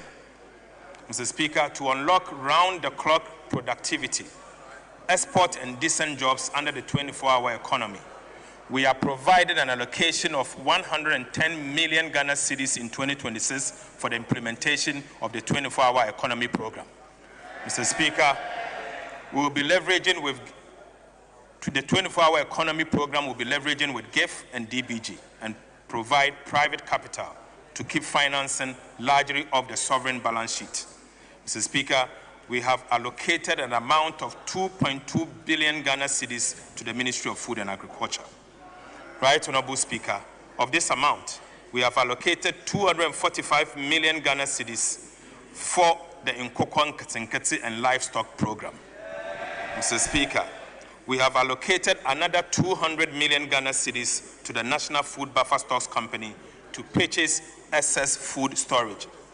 Mr. Speaker, we have allocated an amount of 6.9 billion Ghana cedis, equivalent of 500 million, for the National Policy on Integrated Oil Palm Program between 2026 and 2032. Right Honorable Speaker, to facilitate transportation of farm produce to market and reduce food inflation, we have allocated 828 million Ghana cedis for the construction of 1,000-kilometer agriculture enclave road for 2026. Mr. Speaker, we have also allocated 690 million to commence the operationalization of the Farmers Service Center. Right Honorable Speaker, we have allocated 2 billion Ghana cedis for phase 1 of the Rural Electrification Acceleration and Urban Intensification Initiative in 2026 alone. We have also allocated an amount of 15.2 billion Ghana cedis for the energy sector shortfalls.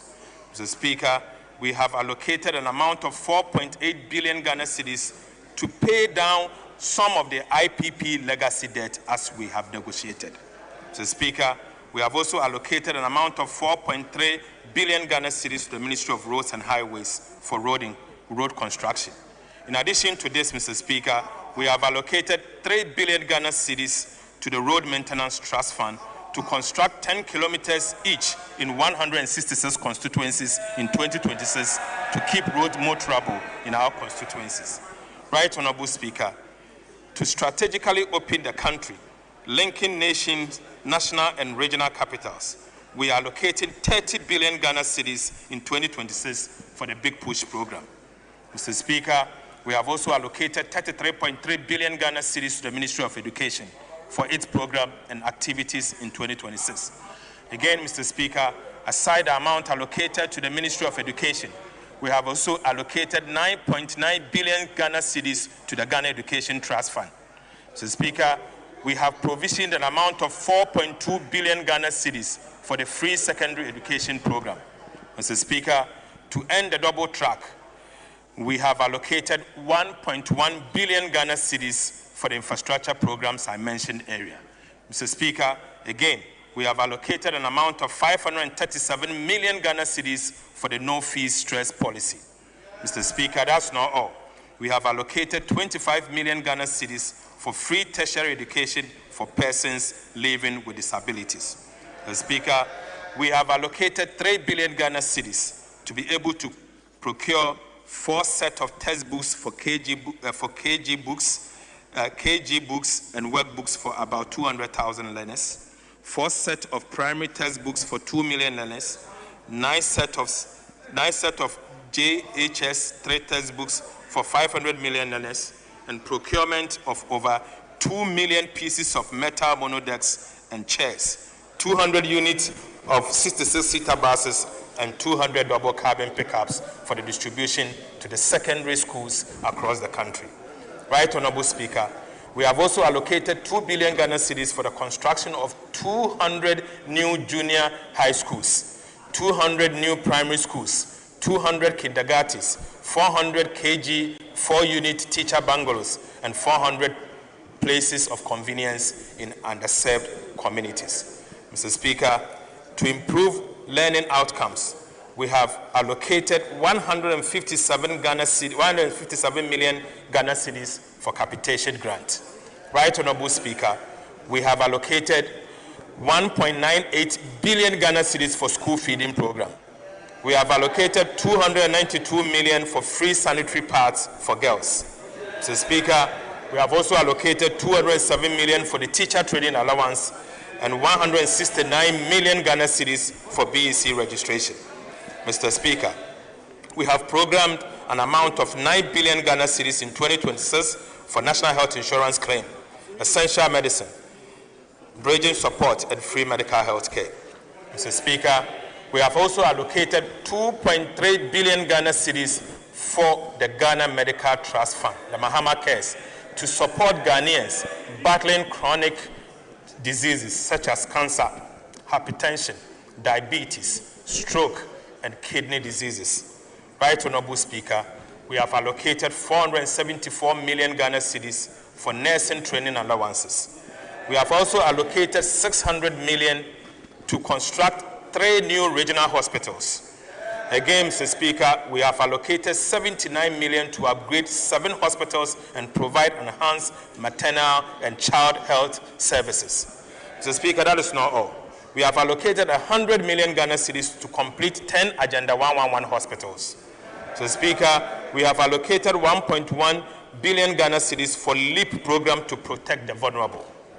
Mr. Speaker, to crowd in finance for women-owned micro, small, medium enterprises, we have provided 401 million Ghana cedis to fully capitalize the Women's Development Bank. Mr. Speaker, 400 million. Mr. Speaker, this is the minimum capital requirement needed to establish a standard commercial bank. Mr. Speaker, to scale skills for jobs at pace, we are allocating 170 million for the National Apprenticeship Program. Right, Honorable Speaker, digital skills and SME competitiveness.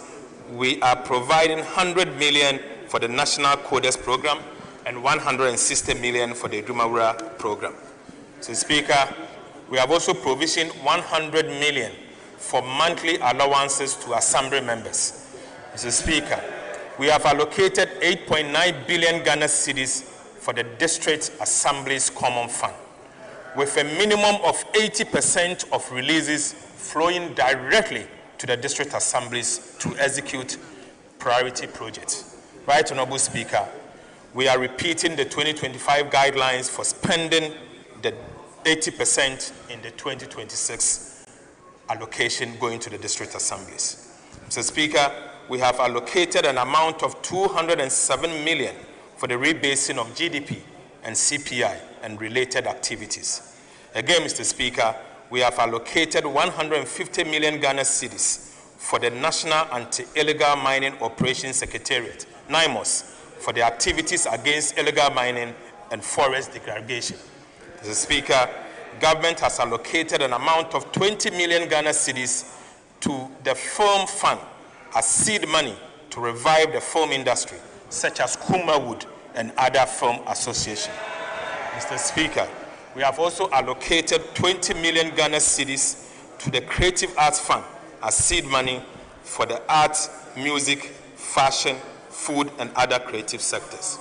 Mr. Speaker, that is not all.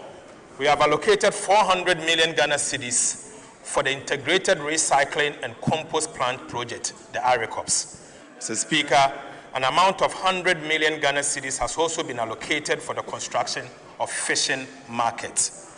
Right, Honorable Speaker. Again, an amount of 50 million has been allocated for the purchases of fishing net and outboard motors.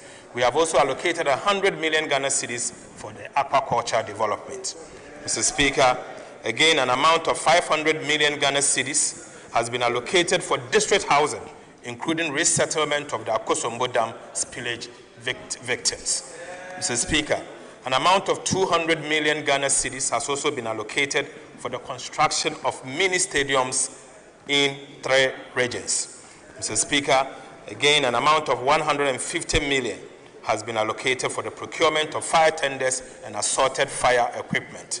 And finally, Mr. Speaker, an amount of 150 million Ghana cedis has been allocated for the Black Stars to participate in the World Cup. Right, Honorable Speaker. Right, Honorable Speaker.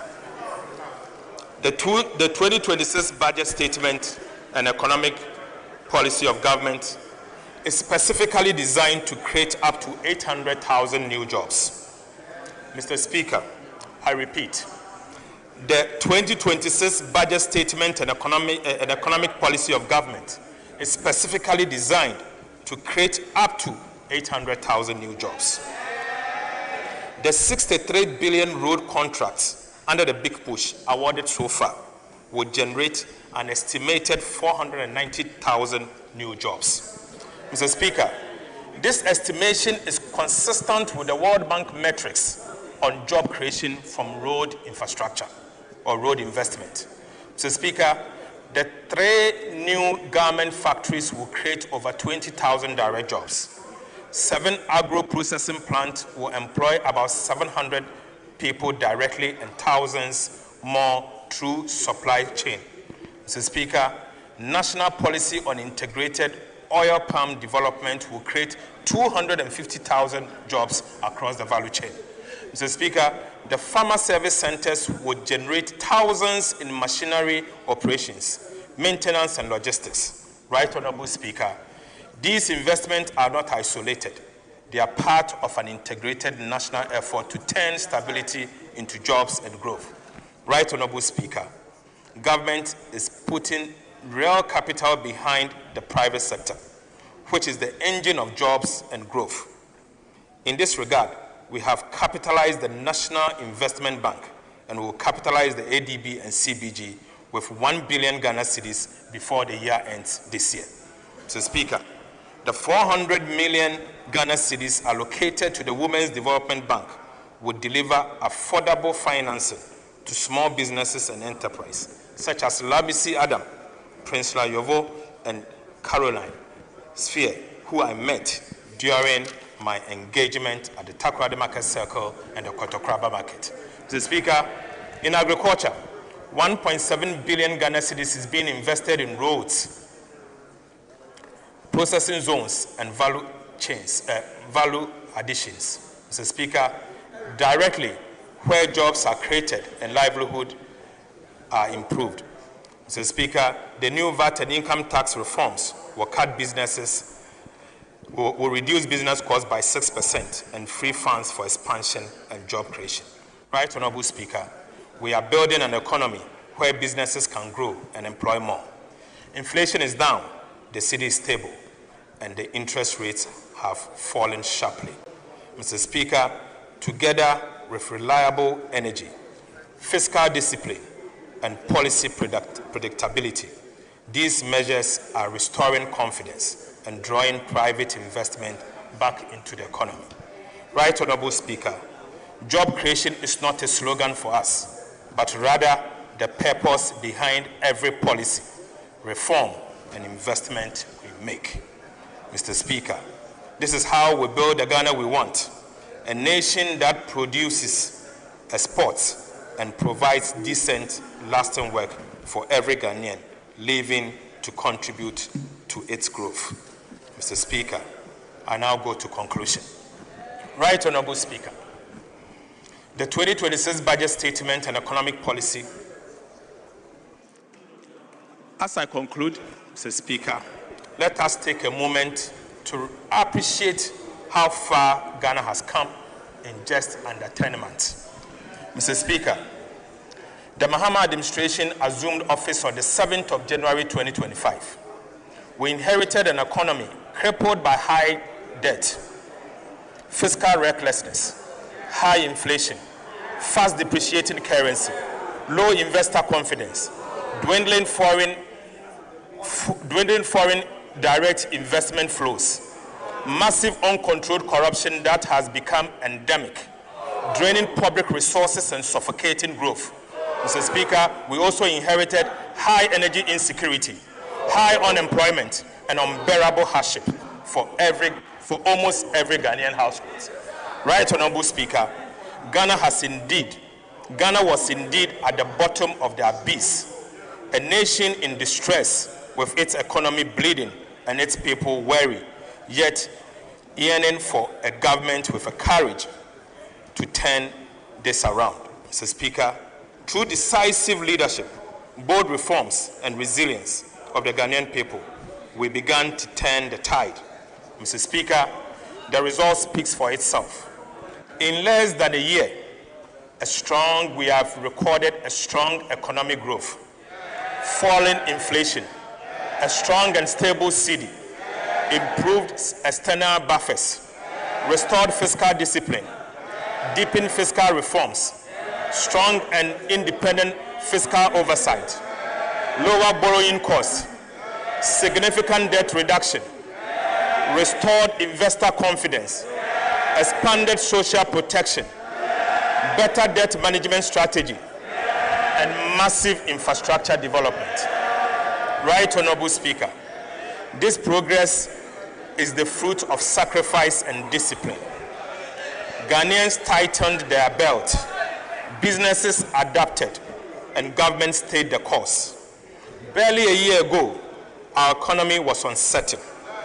Today, the cedi in your pocket is stronger.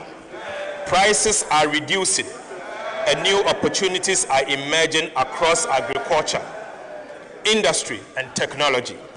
Mr. Speaker, to our international partners and investors, we say Ghana is back, strong, credible, and open for business. Right, Honorable Speaker, the story of Ghana is no longer one of crisis, but a recovery and renewal. Mr. Speaker, the reforms we have undertaken are not quick fixes. They are the foundation of resilience, competitiveness, and inclusive economy. Right, Honorable Speaker, the Mahama administration is not just stabilizing the economy, it is rebuilding a nation. Our commitment to fiscal discipline, social equity, and sustainable growth remains firm. Mr. Speaker, we will protect the gains we have made, consolidate stability, and ensure that no Ghanaian is left behind. Right, Honorable Speaker, this budget is more than numbers. It is a message of hope. It tells every Ghanaian child, farmer, teacher, trader, and entrepreneur that their sacrifices matter, that Ghana's recovery is real, and that their government is working tirelessly to build a fairer, prosperous, and self-reliant nation. Mr. Speaker, the storm has passed. The foundation is firm. The horizon is bright. Together, Mr. Speaker, under the visionary leadership of President Mahama, the nation builder, we are building the Ghana we want, a Ghana that works for all, thrives in peace, and stands tall once again as the beacon of Africa's renewal. Mr. Speaker, we are indeed race-setting for growth, jobs, and economic transformation. Right, Honorable Speaker, I so present. Thank you very much.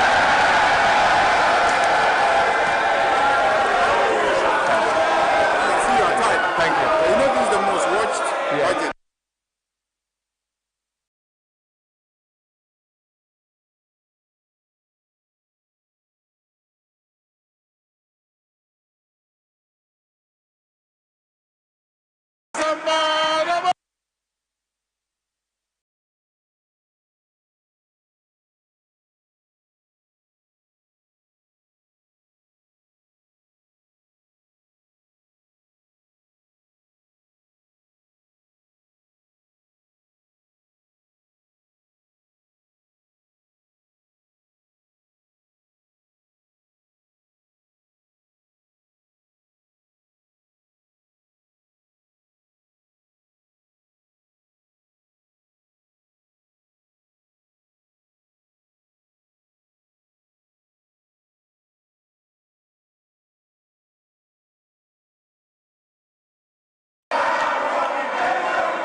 Honorable members,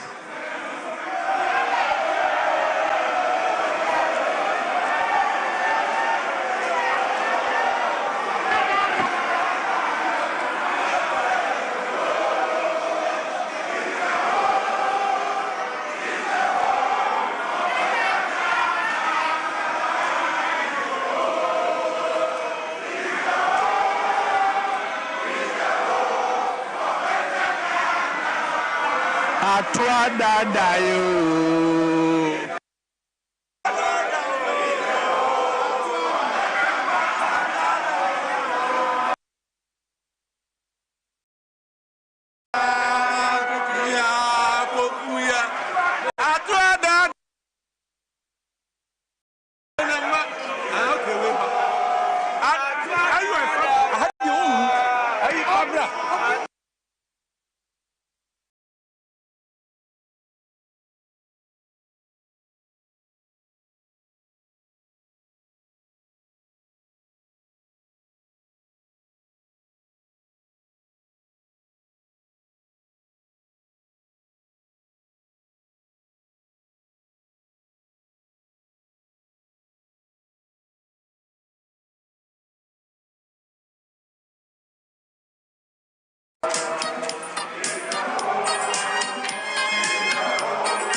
Mama is a home.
We shall win to sell Ghana.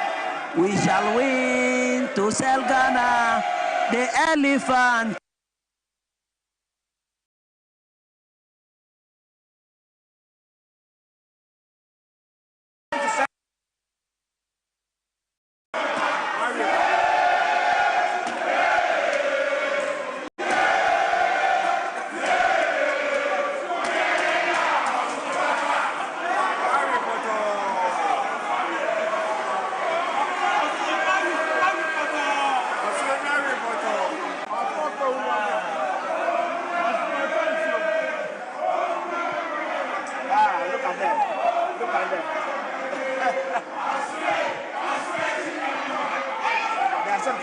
We shall win to sell Ghana. We shall win to sell Ghana. The elephant, the stealing symbol. We shall win.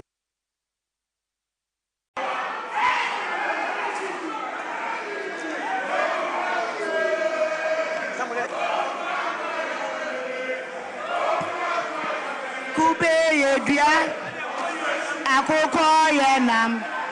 Osro so ya boy.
How much they gave him? Zero. Oh, plenty. They wouldn't give them anything. When she was questioning the GC, didn't do this thing. All the big money they gave them, how many of them were for it? All of them.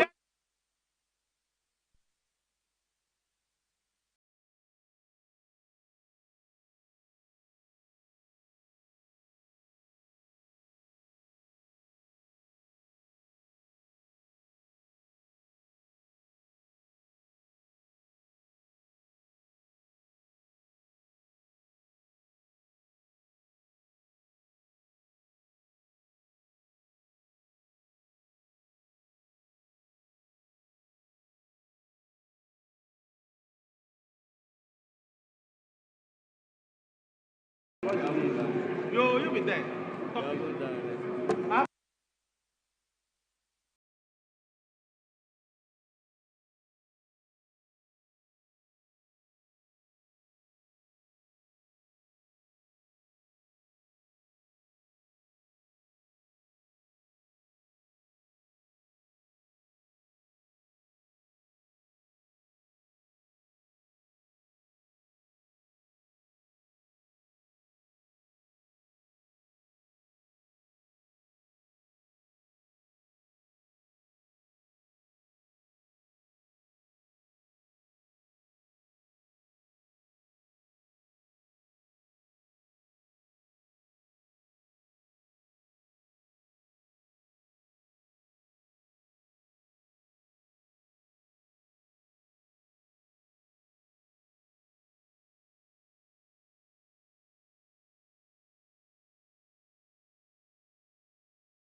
Oh my Lord, oh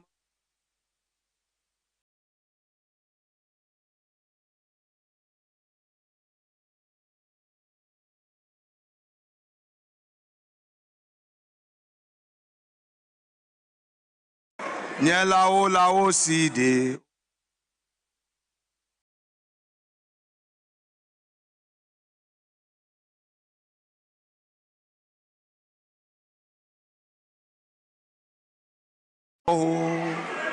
O mahalo, o malo, o malohea, o mahalo. Nyang loli male jeta, jeta nyelao fiade, nyelao lao side, o malo.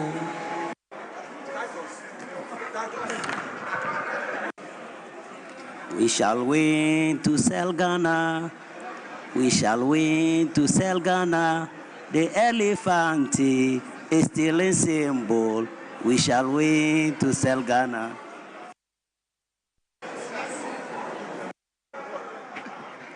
Eyezu.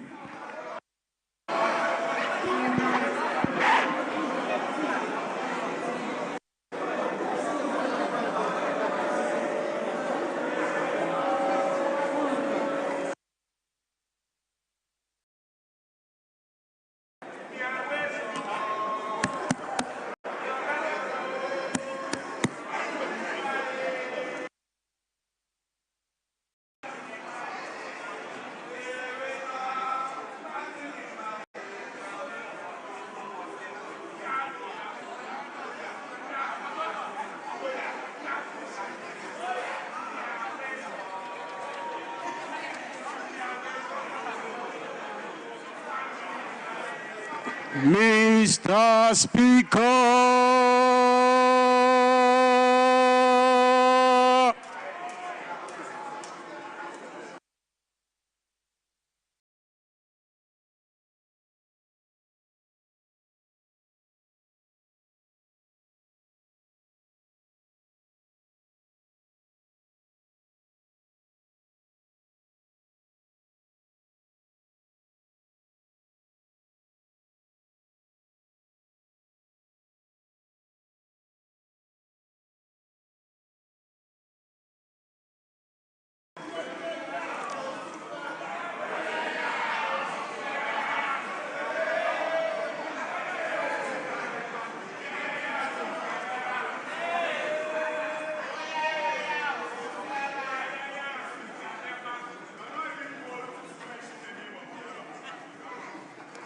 Honorable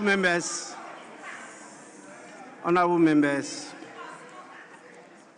I refer you to Order 195 of the Standing Orders of the House, particularly 195.3, and I quote, "Whenever the budget statement and economic policy of the government for the year ending is presented by the minister responsible for finance on behalf of the president, the commentary on it shall stand adjourned for not less than 3 days. 4, the part of the budget statement and economic policy of the government and the heads of estimates that relate to the ministries, departments, agencies, parliament, the judiciary, and other independent constitutional bodies shall stand committed to the relevant committees that have responsibility for the subject matter, and each committee shall consider the relevant part of the budget and the head of estimates committed to that committee and report to the House within a time as the business committee may determine. 5, any other part of the budget statement and economic policy of the government that relates to revenue and expenditure shall stand committed to the Finance Committee, which shall consider and report to the House within a time as the Business Committee may determine. Honorable members, as who direct, as clearly detailed out in the standing orders, that these estimates be so taken over by the relevant committees for consideration and report at a time and a date that is determined by the business committee. I so direct. Honorable members, before I move on, let me recognize the presence of some dignitaries that have come to support us to receive the budget statement from His Excellency the President through the Minister for Finance. And so I acknowledge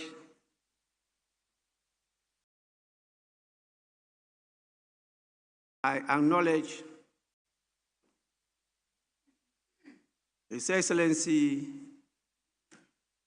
Dr. Ekospio Gabra,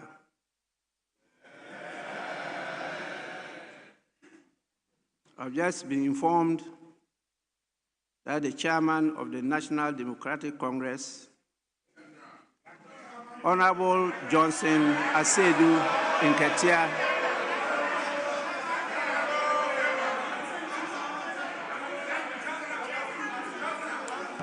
we also have a former Minister for Energy, Honorable Boache Ajakun, present,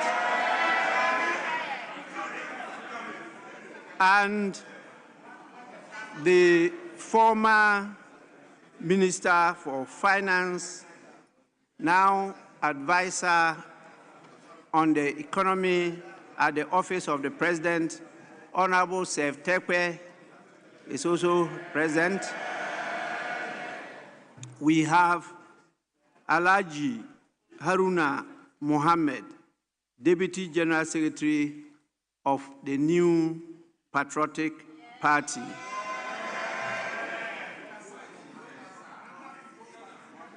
Let me also acknowledge the leadership of the Ministry of Finance. We have the Chief Director of the Ministry of Finance, Mr. Patrick Nimo. Yes, he's seated over there. We have the Governor of the Bank of Ghana, Mr. Johnson Esiema. We have the Commissioner General of the Ghana Revenue Authority, Mr. Anthony Kwasi Sarpong. We have a Commissioner also from the GRA, SSD, Dr. Adumakun Mensah. We have Commissioner GRA, DTRD, Brigadier General Glover Ashong Annan. And we have the Controller and Accountant General, Mr. Kwasi Ajay. We have so many other supporting staff, coordinating directors and directors. They are all available to support the minister. On your behalf, I want to thank them for their patience and all what they've done to support the minister to present such a statement within 2 hours. Honorable members, as I am not good as a conductor, when it came to the time of the chorus, I had to advise myself because a few years ago, the Veterans Association invited me to their function at the usual place. The Veterans Association, you know where they are housed. And I was invited to conduct a singing band there. It was very abysmal. So I didn't want to disappoint myself in the public. And so when you decided to reconstitute Parliament into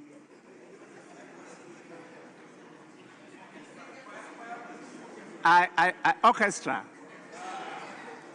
I decided to advise myself, and that is why I silently sneaked out. Honorable members, I will allow your leaders to say a word before I bring the minister to present some papers.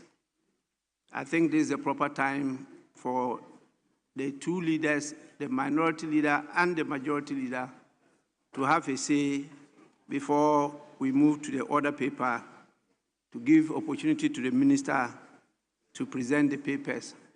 But I think now you have all stretched your limbs, you have refreshed yourselves, and you are ready for a long haul. And so I'm ready for you this night. Yes, minority leader.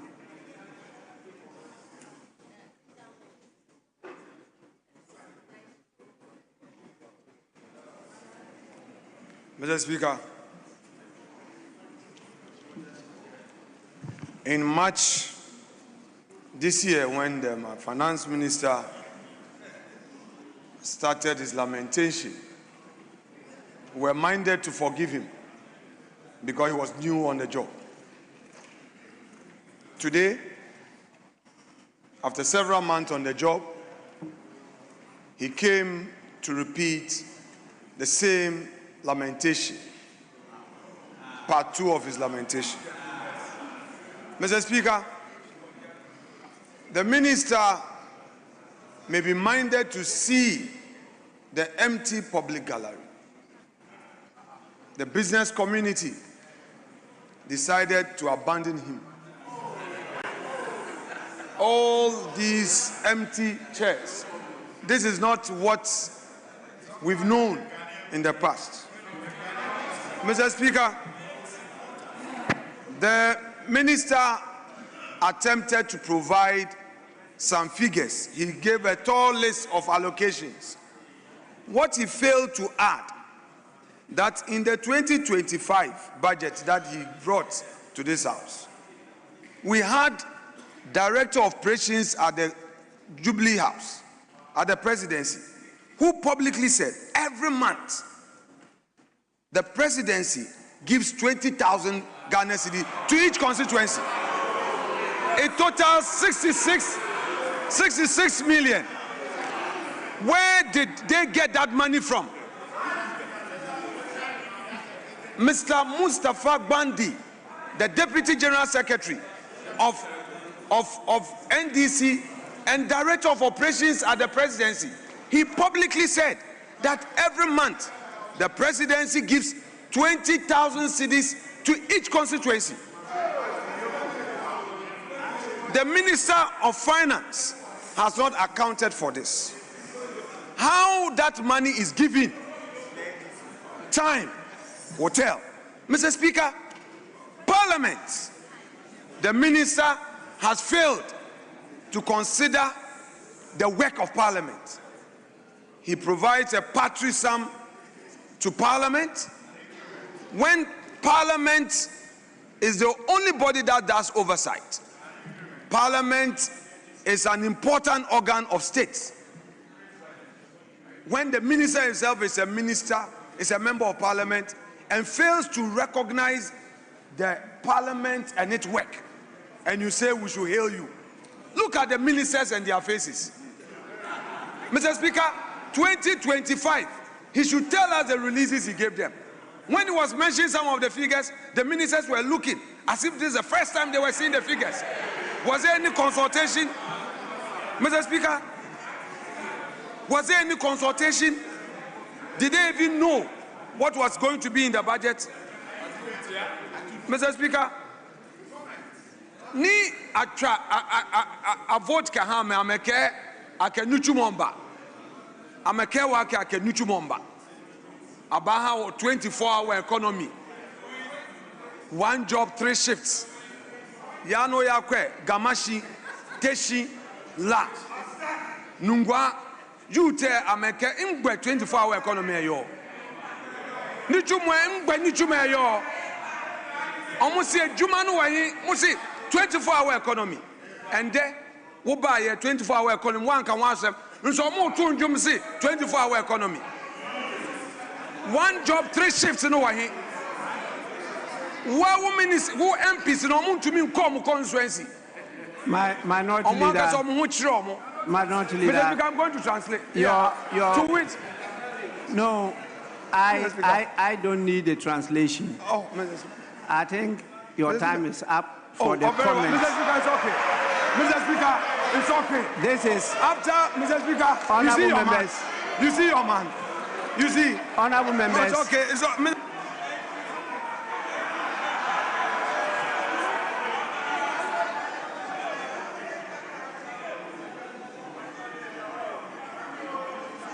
Honorable members,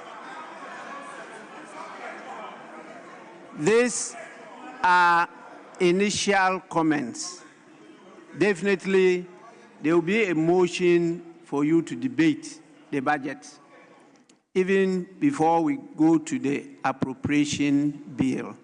So these are initial comments, and you don't need to belabor the point. After you demonstrated before everybody, don't come behind the scene to commend me for presiding very well. Majority Leader.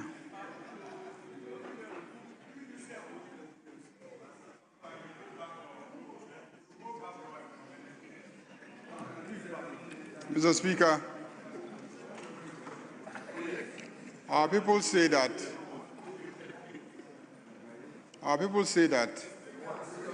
it is when the toad is dead that you see its full length. It is not lamentations. It is the continued unearthing of the bad economic management of the NPP that is being revealed every day. Mr. Speaker, it is obvious from the budget statement that the NPP government was the worst case study of bad economic management. The NPP was bad in government, but even worse in opposition. Worse in opposition.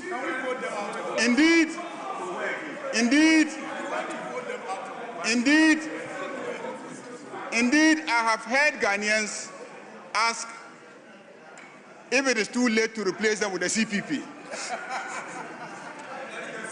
as the official opposition. Mr. Speaker, Parliament was given a budget of 1.1 billion in 2025.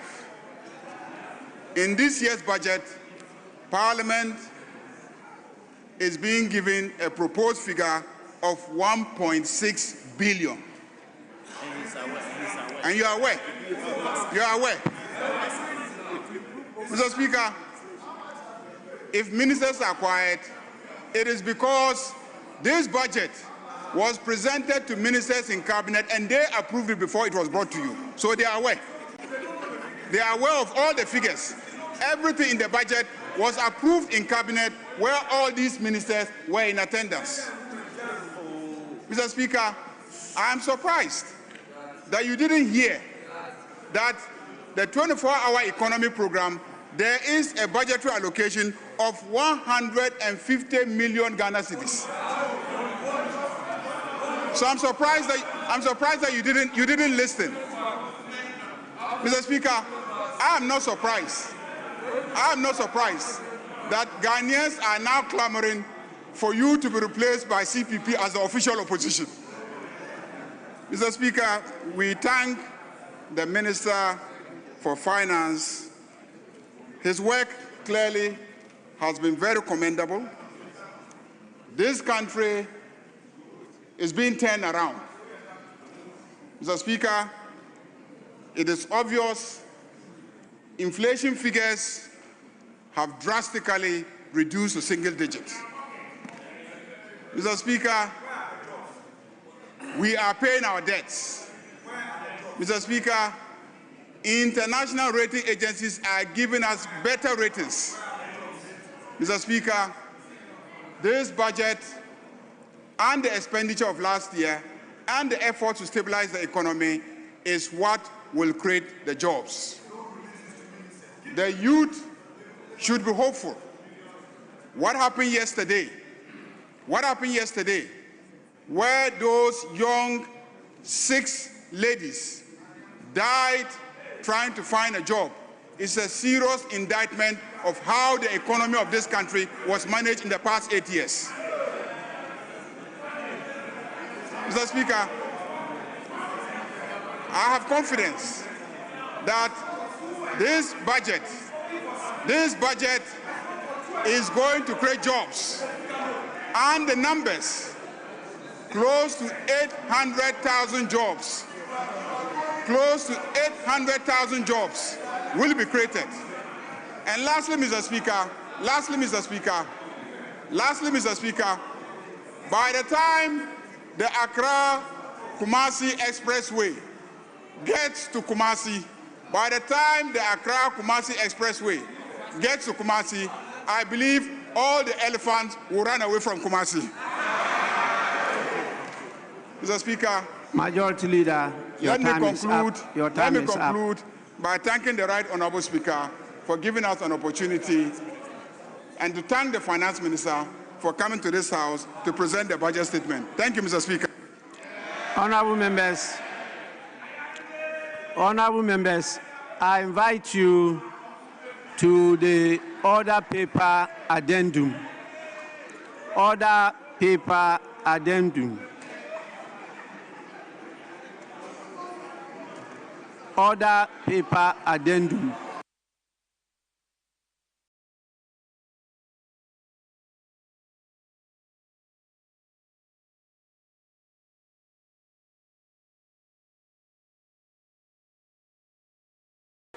Order paper addendum at the commencement of public business. Item 1, presentation of papers. The following papers to be presented by the Minister for Finance. Roman 1.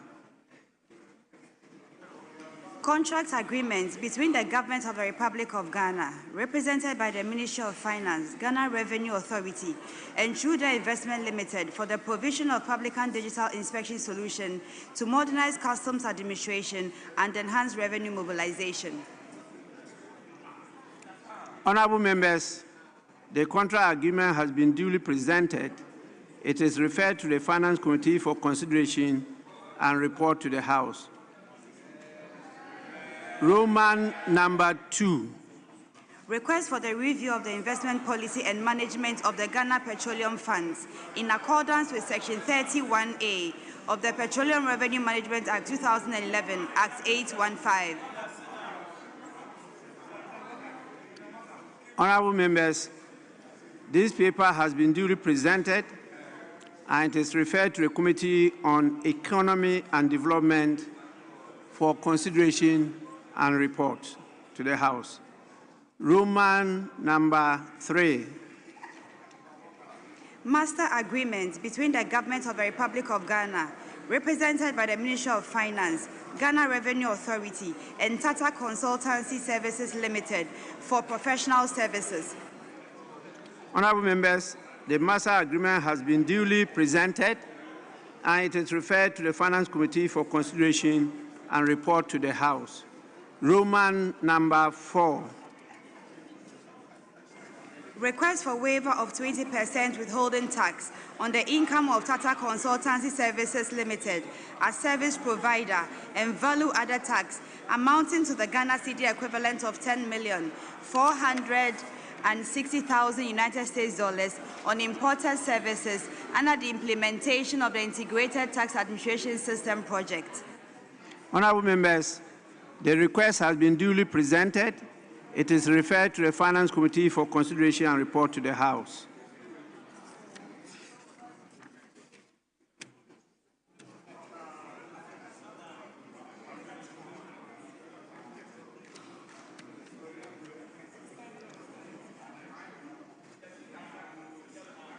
Honorable members,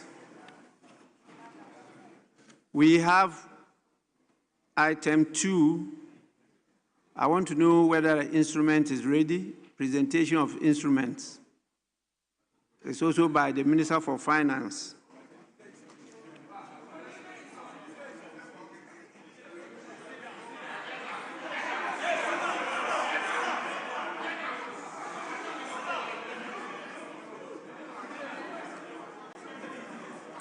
Honorable members, I manage the House. I manage the House. Please, let's complete the laying of the consequent papers from the presentation of the statement. Then I can listen to your leader. Please. Honorable members, presentation of instruments. Minister for Finance. Public Procurement, Thresholds for Approving Authorities and Procurement Methods Regulations, 2025. Honorable members, this instrument has been duly presented and is referred to the Committee on Subsidiary Legislation for consideration and report to the House. Item 3, presentation and first reading of bills. 3A. An act to repeal the COVID-19 Health Recovery Levy Act 2021, Act 1068, and to provide for related matters. Honorable members, the bill is read the first time and referred to the Finance Committee for consideration and report to the House. 3B. An act to revise and consolidate the law related to the imposition of the value-added tax and to provide for related matters. Honorable members, the value-added tax is read the first time and referred to the Finance Committee for consideration and report to the House. 3C. An act to regulate and the provision of a virtual access service in or from the country and to provide for related matters. 3C.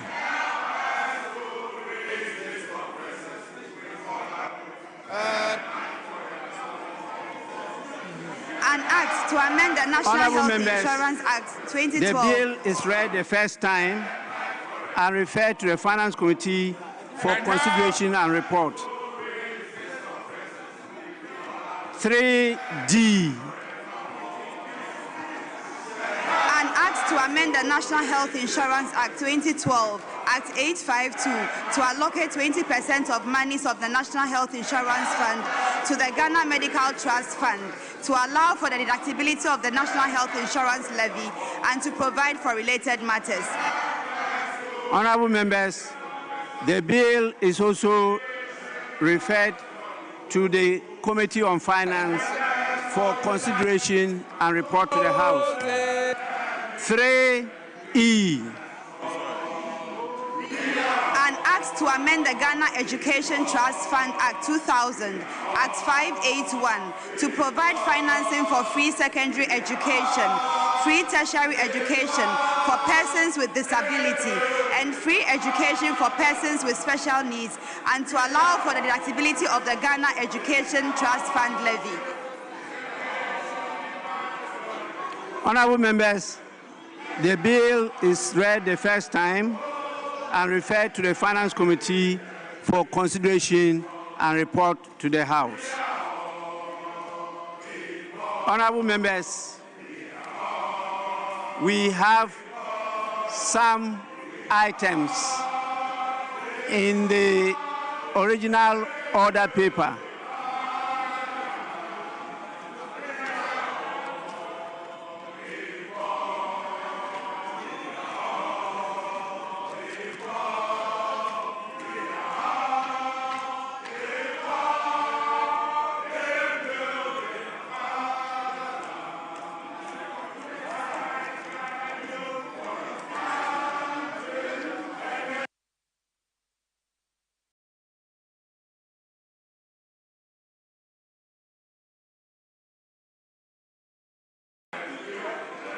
Honorable members, item 8 on the order paper. Item 8 on the order paper.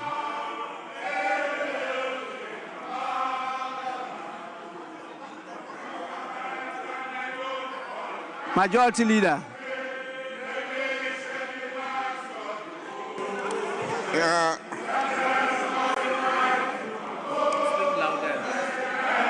You need to present this as well.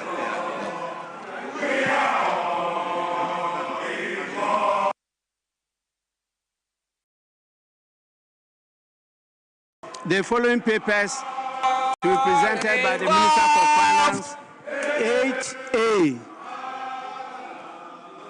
Annual report on the collection and utilization of the African Union Import Levy for the 2025 fiscal year. Honorable members, the annual report is referred to the Committee on Finance for consideration and report to the House. 8B. Annual report on the petroleum funds for the 2025 fiscal year. Honorable members, the annual report of the petroleum funds is also referred to the Committee on Finance for consideration and report to the House. 8C. Annual statement by the Audit Committee of the National Lottery Authority for the year 2024. Honorable members, the annual statement of the Audit Committee is also referred to the Finance Committee for consideration and report to the House.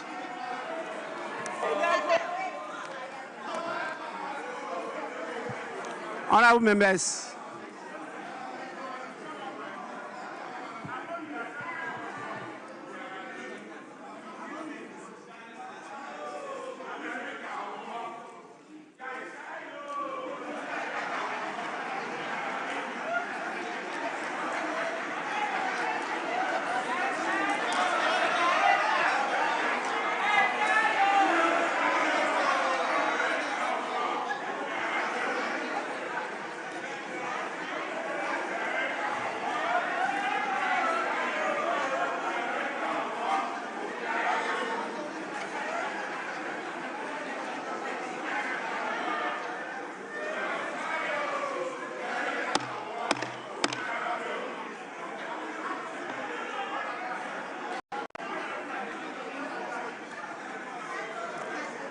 members,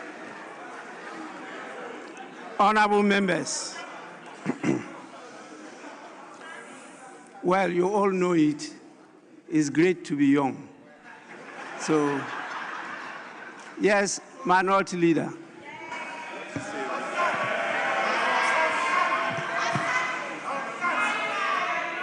Mr. Speaker, with respect. Mr. Speaker, with respect. I struggled to catch your eye. Mr. Speaker, I was raising an important matter regarding the order paper addendum. Mr. Speaker, ordinarily, item 3 on page 2 is very consequential after the budget presentation. But Mr. Speaker, if you look at item 1I,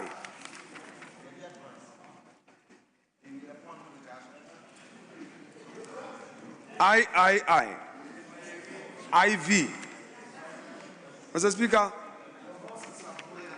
these are very serious matters. Mr. Speaker, my colleague, the majority leader, is here. In all fairness to me and my colleagues in leadership, Mr. Speaker, when these things happen, our back sometimes carries a certain impression as though we are in the know. There was no engagement. Mr. Speaker, we are dealing with a tax, a VAT exemption of $10 million being given to a company. This is the finance minister who is against tax exemption. I am saying that, Mr. Speaker, it is only fair that if the government side intends to do this, we discuss. Mr. Speaker, we had a pre-sitting. These important matters were never discussed. You look at, Mr. Speaker, a digitalization contract between GRA and Trudeau Investment Limited. Mr. Speaker, we don't know anything. It was a reason why I got up. Mr. Speaker, it is only fair. The practice is that the two leaders were engaged. But when you print other paper at the end of, we don't know anything about it, then it is announced. Mr. Speaker, it is never the practice. I've been where he is before, and they know. Dr. FORSON was here, and he knows that at every point, especially on addendum, he will never agree to surprises. He knows that. Finance Minister, be fair.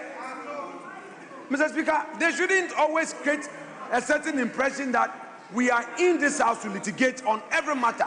I feel very bad when they create that impression. It's not fair. It's not fair.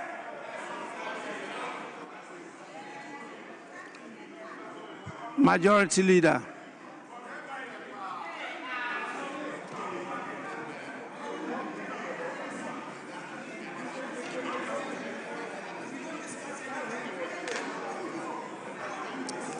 Mr. Speaker,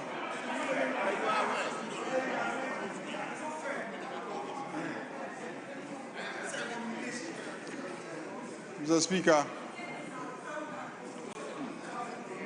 the whole country is watching us. The whole world is watching us. Mr. Speaker, our rules are very clear. And 2 days ago, I had occasion to tell my colleague, the minority leader, that we must begin to honor and respect our rules.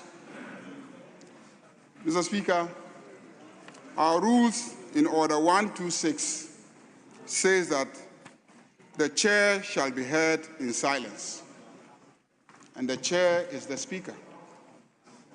And let me read the provisions. It says that the speaker is responsible for the maintenance of order and observance of the rules of debate in the House. Whenever the speaker addresses the House, any member standing shall immediately resume the member's seat, and the speaker shall be heard in silence. Mr. Speaker, whilst we are addressing this House and facilitating the laying of papers in this House, our friends opposite did not only remain standing in their feet, but were singing, obstructing, disrespecting you, disrespecting the chair, disrespecting the maize, and disrespecting the people of Ghana.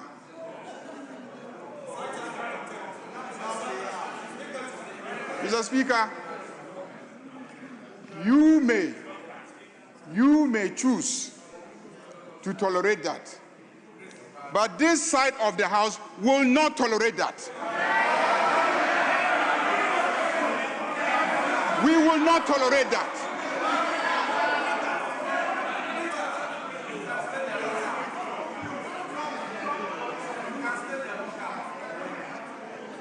Mr. Speaker, I, based on Order 33.2, I want to raise a question of contempt and abuse of privilege. Mr. Speaker, we must begin to enforce our rules. We must begin to enforce our rules. Mr. Speaker, this side of the House, we can march you 2 by 1, 2 by 1, 2 by 1.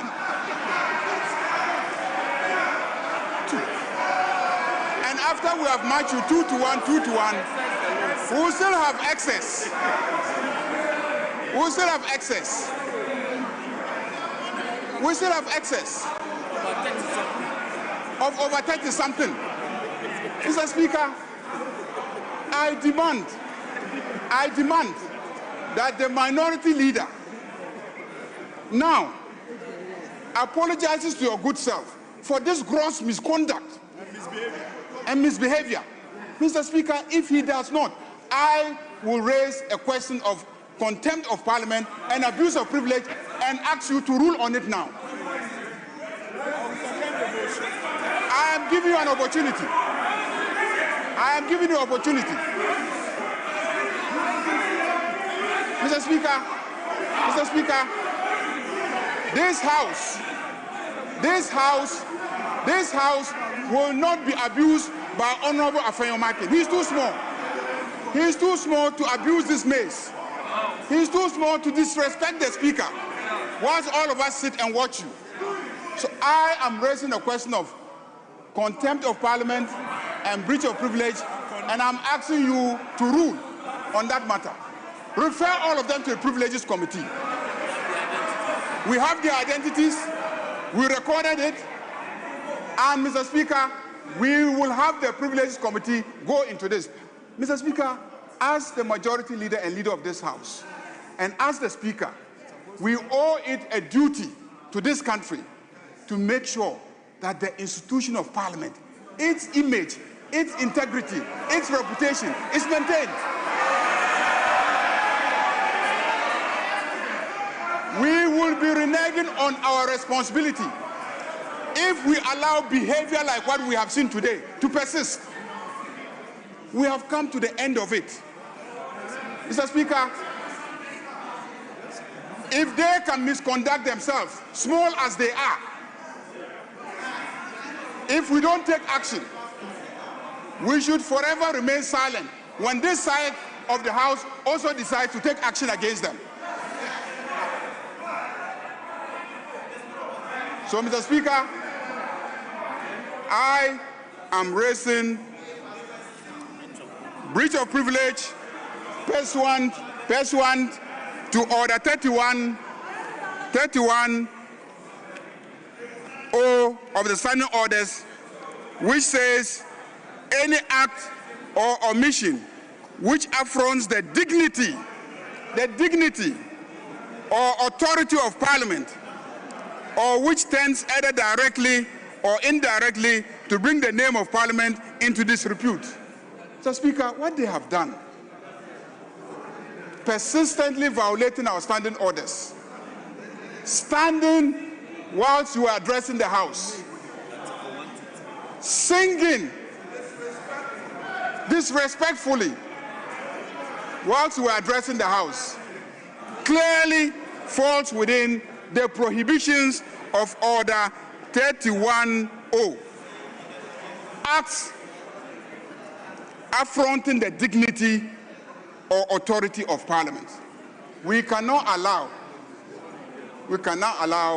Afenyomakin and the Nkitikiti minority to destroy the image of this House.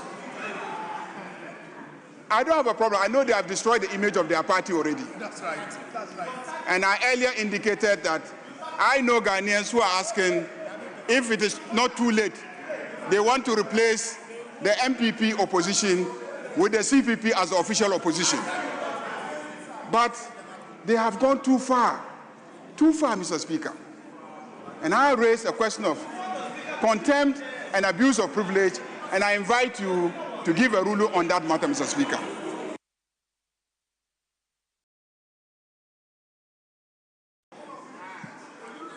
Honorable members, I think we've transacted two very important matters today, we managed to get the approval of the House of the President's nominee to the position of Chief Justice of this country.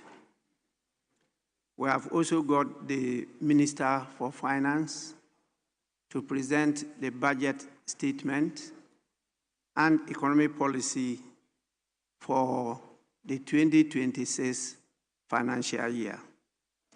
These are two very important events that have occurred, and I think that we have done well. As to the issue that the minority leader has raised, the effect being that the leaders of the House, having consulted on some items, based on the lack of their consultation, those items should not be brought to the House and be given to the House for them to consider government business in that respect. I find that very unfortunate because no decision is taken today. It's just business that is being presented to the House. And the matter, as I've stated earlier, has been referred to the relevant committees to consider and report to the House. The House will now have the opportunity to debate, to deliberate, to do what they want with the business that has been referred. So the fact that the two of you have not been able to consult each other should not prevent the Speaker from admitting the business to be presented to the House for consideration. Not at all. It's a matter that you, the leaders, could discuss later on. But we have business to do. As part of my duty as a Speaker is to protect the minority. It's also a duty of the Speaker to make sure that government business is not obstructed. I did that from 2021 to 2024, when those to my left were to my right. I'm doing the same now. Please. We have tolerated each other for some time now. I did indicate that I'm not going to use the gavel. I'll be using the hammer. But please, I learned a lot of lessons from the holy books, both the Holy Bible and the Holy Quran. There was good reason why the prodigal son was giving a feast.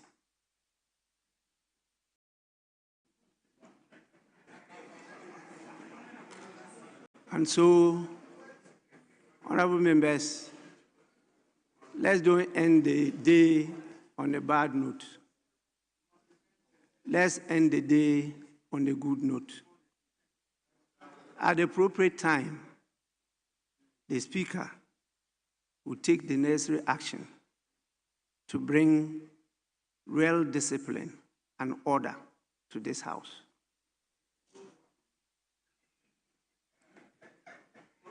Please, let's leave it here and complete the other business that are before us.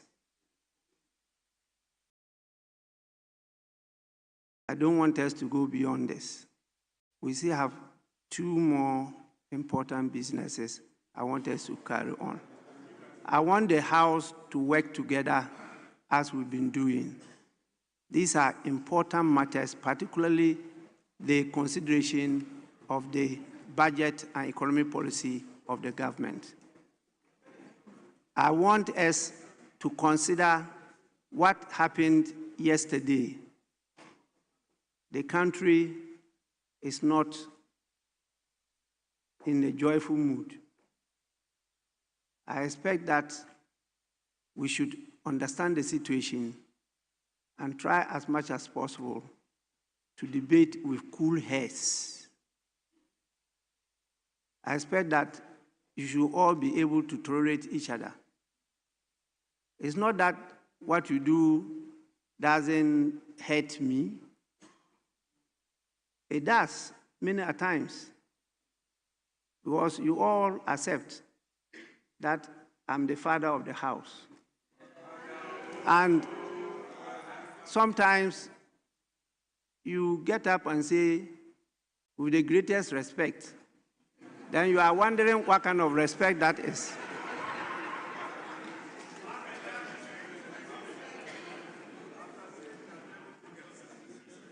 Those of us who were hunters know that anytime the monkey wants to bite you, it will clean the place first before biting.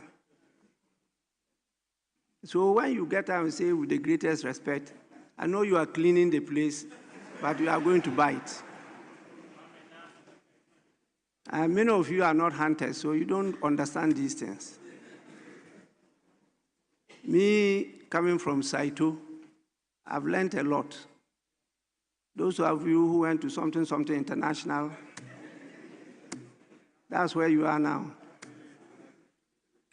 You are not a Ghanaian, you are not a European, you are not an American. We don't know who you are. This is what Ghana is faced with. No identity, no character, nothing. It's just a name that they are human beings. So how for do? I'll leave it at that. Honorable members, I will want to plead with the majority leader not to insist on moving that motion. Let us continue to tolerate each other and work together. At the appropriate time, the rules will be applied. And I assure you, it's not on one side, it will be on both sides. Please. I know what I'm doing. And when the hammer falls, you see the applaud from the good people of Ghana. I assure you, I'll have the full support, including your parties. So please, let's go on. We have the third reading of the long-standing bill before the House, and it's just the third reading. That bill has been here for months, and the minister has been present since morning just because of this bill and then the budget. And so it's not the culture of the House to ignore such things. But I'll listen to you, Minority Chief Whip, before I... Majority Leader. Mr. Speaker. Playing for your country, easy. Scoring, easy. Avoiding injuries, easy. Winning, easy. But you know what be easy now? Kivo 4-in-1 Gary mix. Easy. It gets everything inside. Gary, creamer, sugar, roasted groundnuts. Just add water, then sharp my soakings make ready. Taste and energy, made easy. I'm a match winner, but the real champion is Kivo 4-in-1 Gary mix. Champion taste. This advert is FDA approved.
lithium has become an indispensable raw material. It's hard to imagine our world without it. That's because of the ever-increasing demand for lithium batteries, which are vital for storing energy. Europe, though, is dependent on lithium imports, and in the countries that export it, lithium mining causes environmental problems. If we want it to happen sustainably, we need to have control over it. And the best way to do that is to have an industry here in Europe governed by our own environmental and sustainability standards. Should countries like Germany and France be extracting lithium from the ground? And can technology help us access this precious resource in a more environmentally friendly way?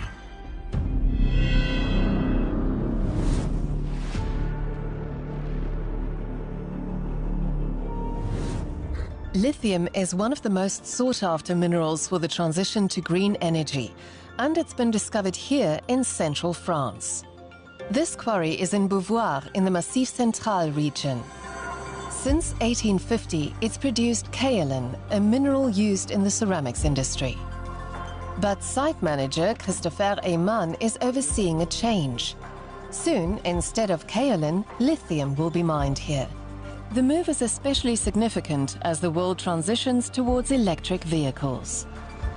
In 2015, French mining group Imerys began systematically exploring the lithium deposits in this area. It's now planning one of the largest lithium mines in Europe. It's a globally significant deposit, and this is an opportunity not to be missed. We're standing on the best lithium deposit in France, maybe one of the best in Europe. This is where the mine will be located, beneath the existing quarry. We drill through the quarry to a depth of several hundred meters in order to extract the lithium-bearing granite. The company has already planned a design for the mine. The rock will be excavated from the bottom upwards. It will be broken up, then brought to the surface. But how much lithium is really down there? To find out, the company has carried out numerous test drillings and analyzed the resulting drill cores. More than 40 such cores are stored here from different parts of the quarry. Geologist Alison Barga is in charge of determining what's below the surface. Lithium is found in lepidolite, which is a lithium-bearing mineral in granite. It's those small glittering spots that you can see in this drill core. Geochemical analysis shows an average of 1% lithium oxide here. That may sound like a very small amount, but compared to the Earth's crust's average, it's 500 times as much. It's an extraordinary deposit. The redder parts of this computer animation shows higher lithium content in the rock. Imerys estimates that there's a total of 375,000 tons of lithium in Beauvoir. It plans to extract 10,000 tons per year. We could extract enough lithium each year for 700,000 electric car batteries, maybe more depending on the size of the battery. That could account for the 30 to 50% of what France needs for its energy transition. So it's strategically very important. The lithium mining project is still in its pilot phase, but the approval process is already underway. There is no time to lose. The company hopes to start mining in 2030 and continue for at least 25 years. It would be the first new mine to open in France in more than 50 years. Here, in the heart of Europe, metals have not been mined for decades. Until now, most lithium has been extracted elsewhere in the world. Australia is by far the largest exporter, producing 86,000 tons of lithium in 2023. There are also large deposits in South America, especially in Chile, which is the second largest producer with over 56,530 tons annually. China is in third place, with recent figures showing it produces 33,000 tons per year. These three places supply the world with lithium, meeting almost 95% of demand.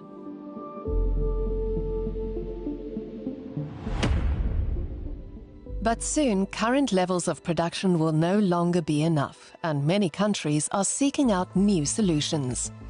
Michael Schmidt works for Germany's Federal Institute for Geosciences and Natural Resources.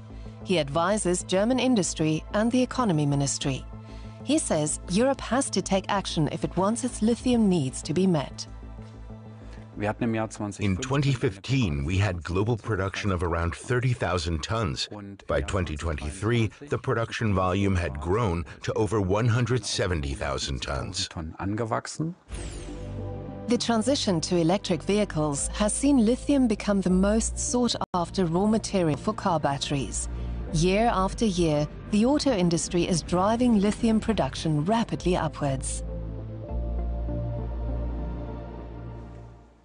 Looking ahead to 2030 and beyond, the market needs to grow by a factor of 5 to 7 at a minimum. To meet the fierce demand, new lithium deposits must be exploited around the world, like here in Argentina. But the European Union is aiming to move away from a total dependence on imports.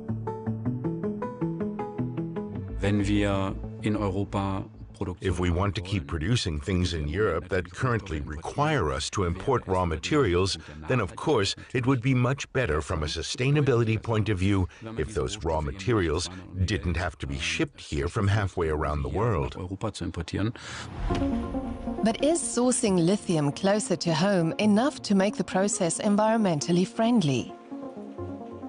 Judith Pigneur is skeptical. She's a geoengineer who researches the environmental effects of lithium mines. We're only going to extract what we want from the rock. Everything else will still be ground up, but it'll be separated and left behind as mining waste. The environmental impact can be seen in Australia's big lithium mines.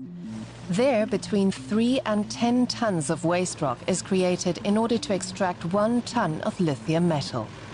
Souvent, ces déchets contiennent naturellement des substances qui sont toxiques. This mining waste usually contains naturally occurring toxic substances, which were already present in the rock.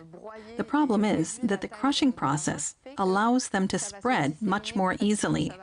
They react with water, with the air, with the environment. Contaminants that were previously trapped underground are allowed to spread. Sujette à la dispersion. The switch to electric vehicles is intended to free us from a dependence on fossil fuels. But for that, we need lithium batteries. As well as the impact of mining, lithium extraction also requires a lot of energy, another environmental drawback. Researchers in France are trying to solve the problem of high energy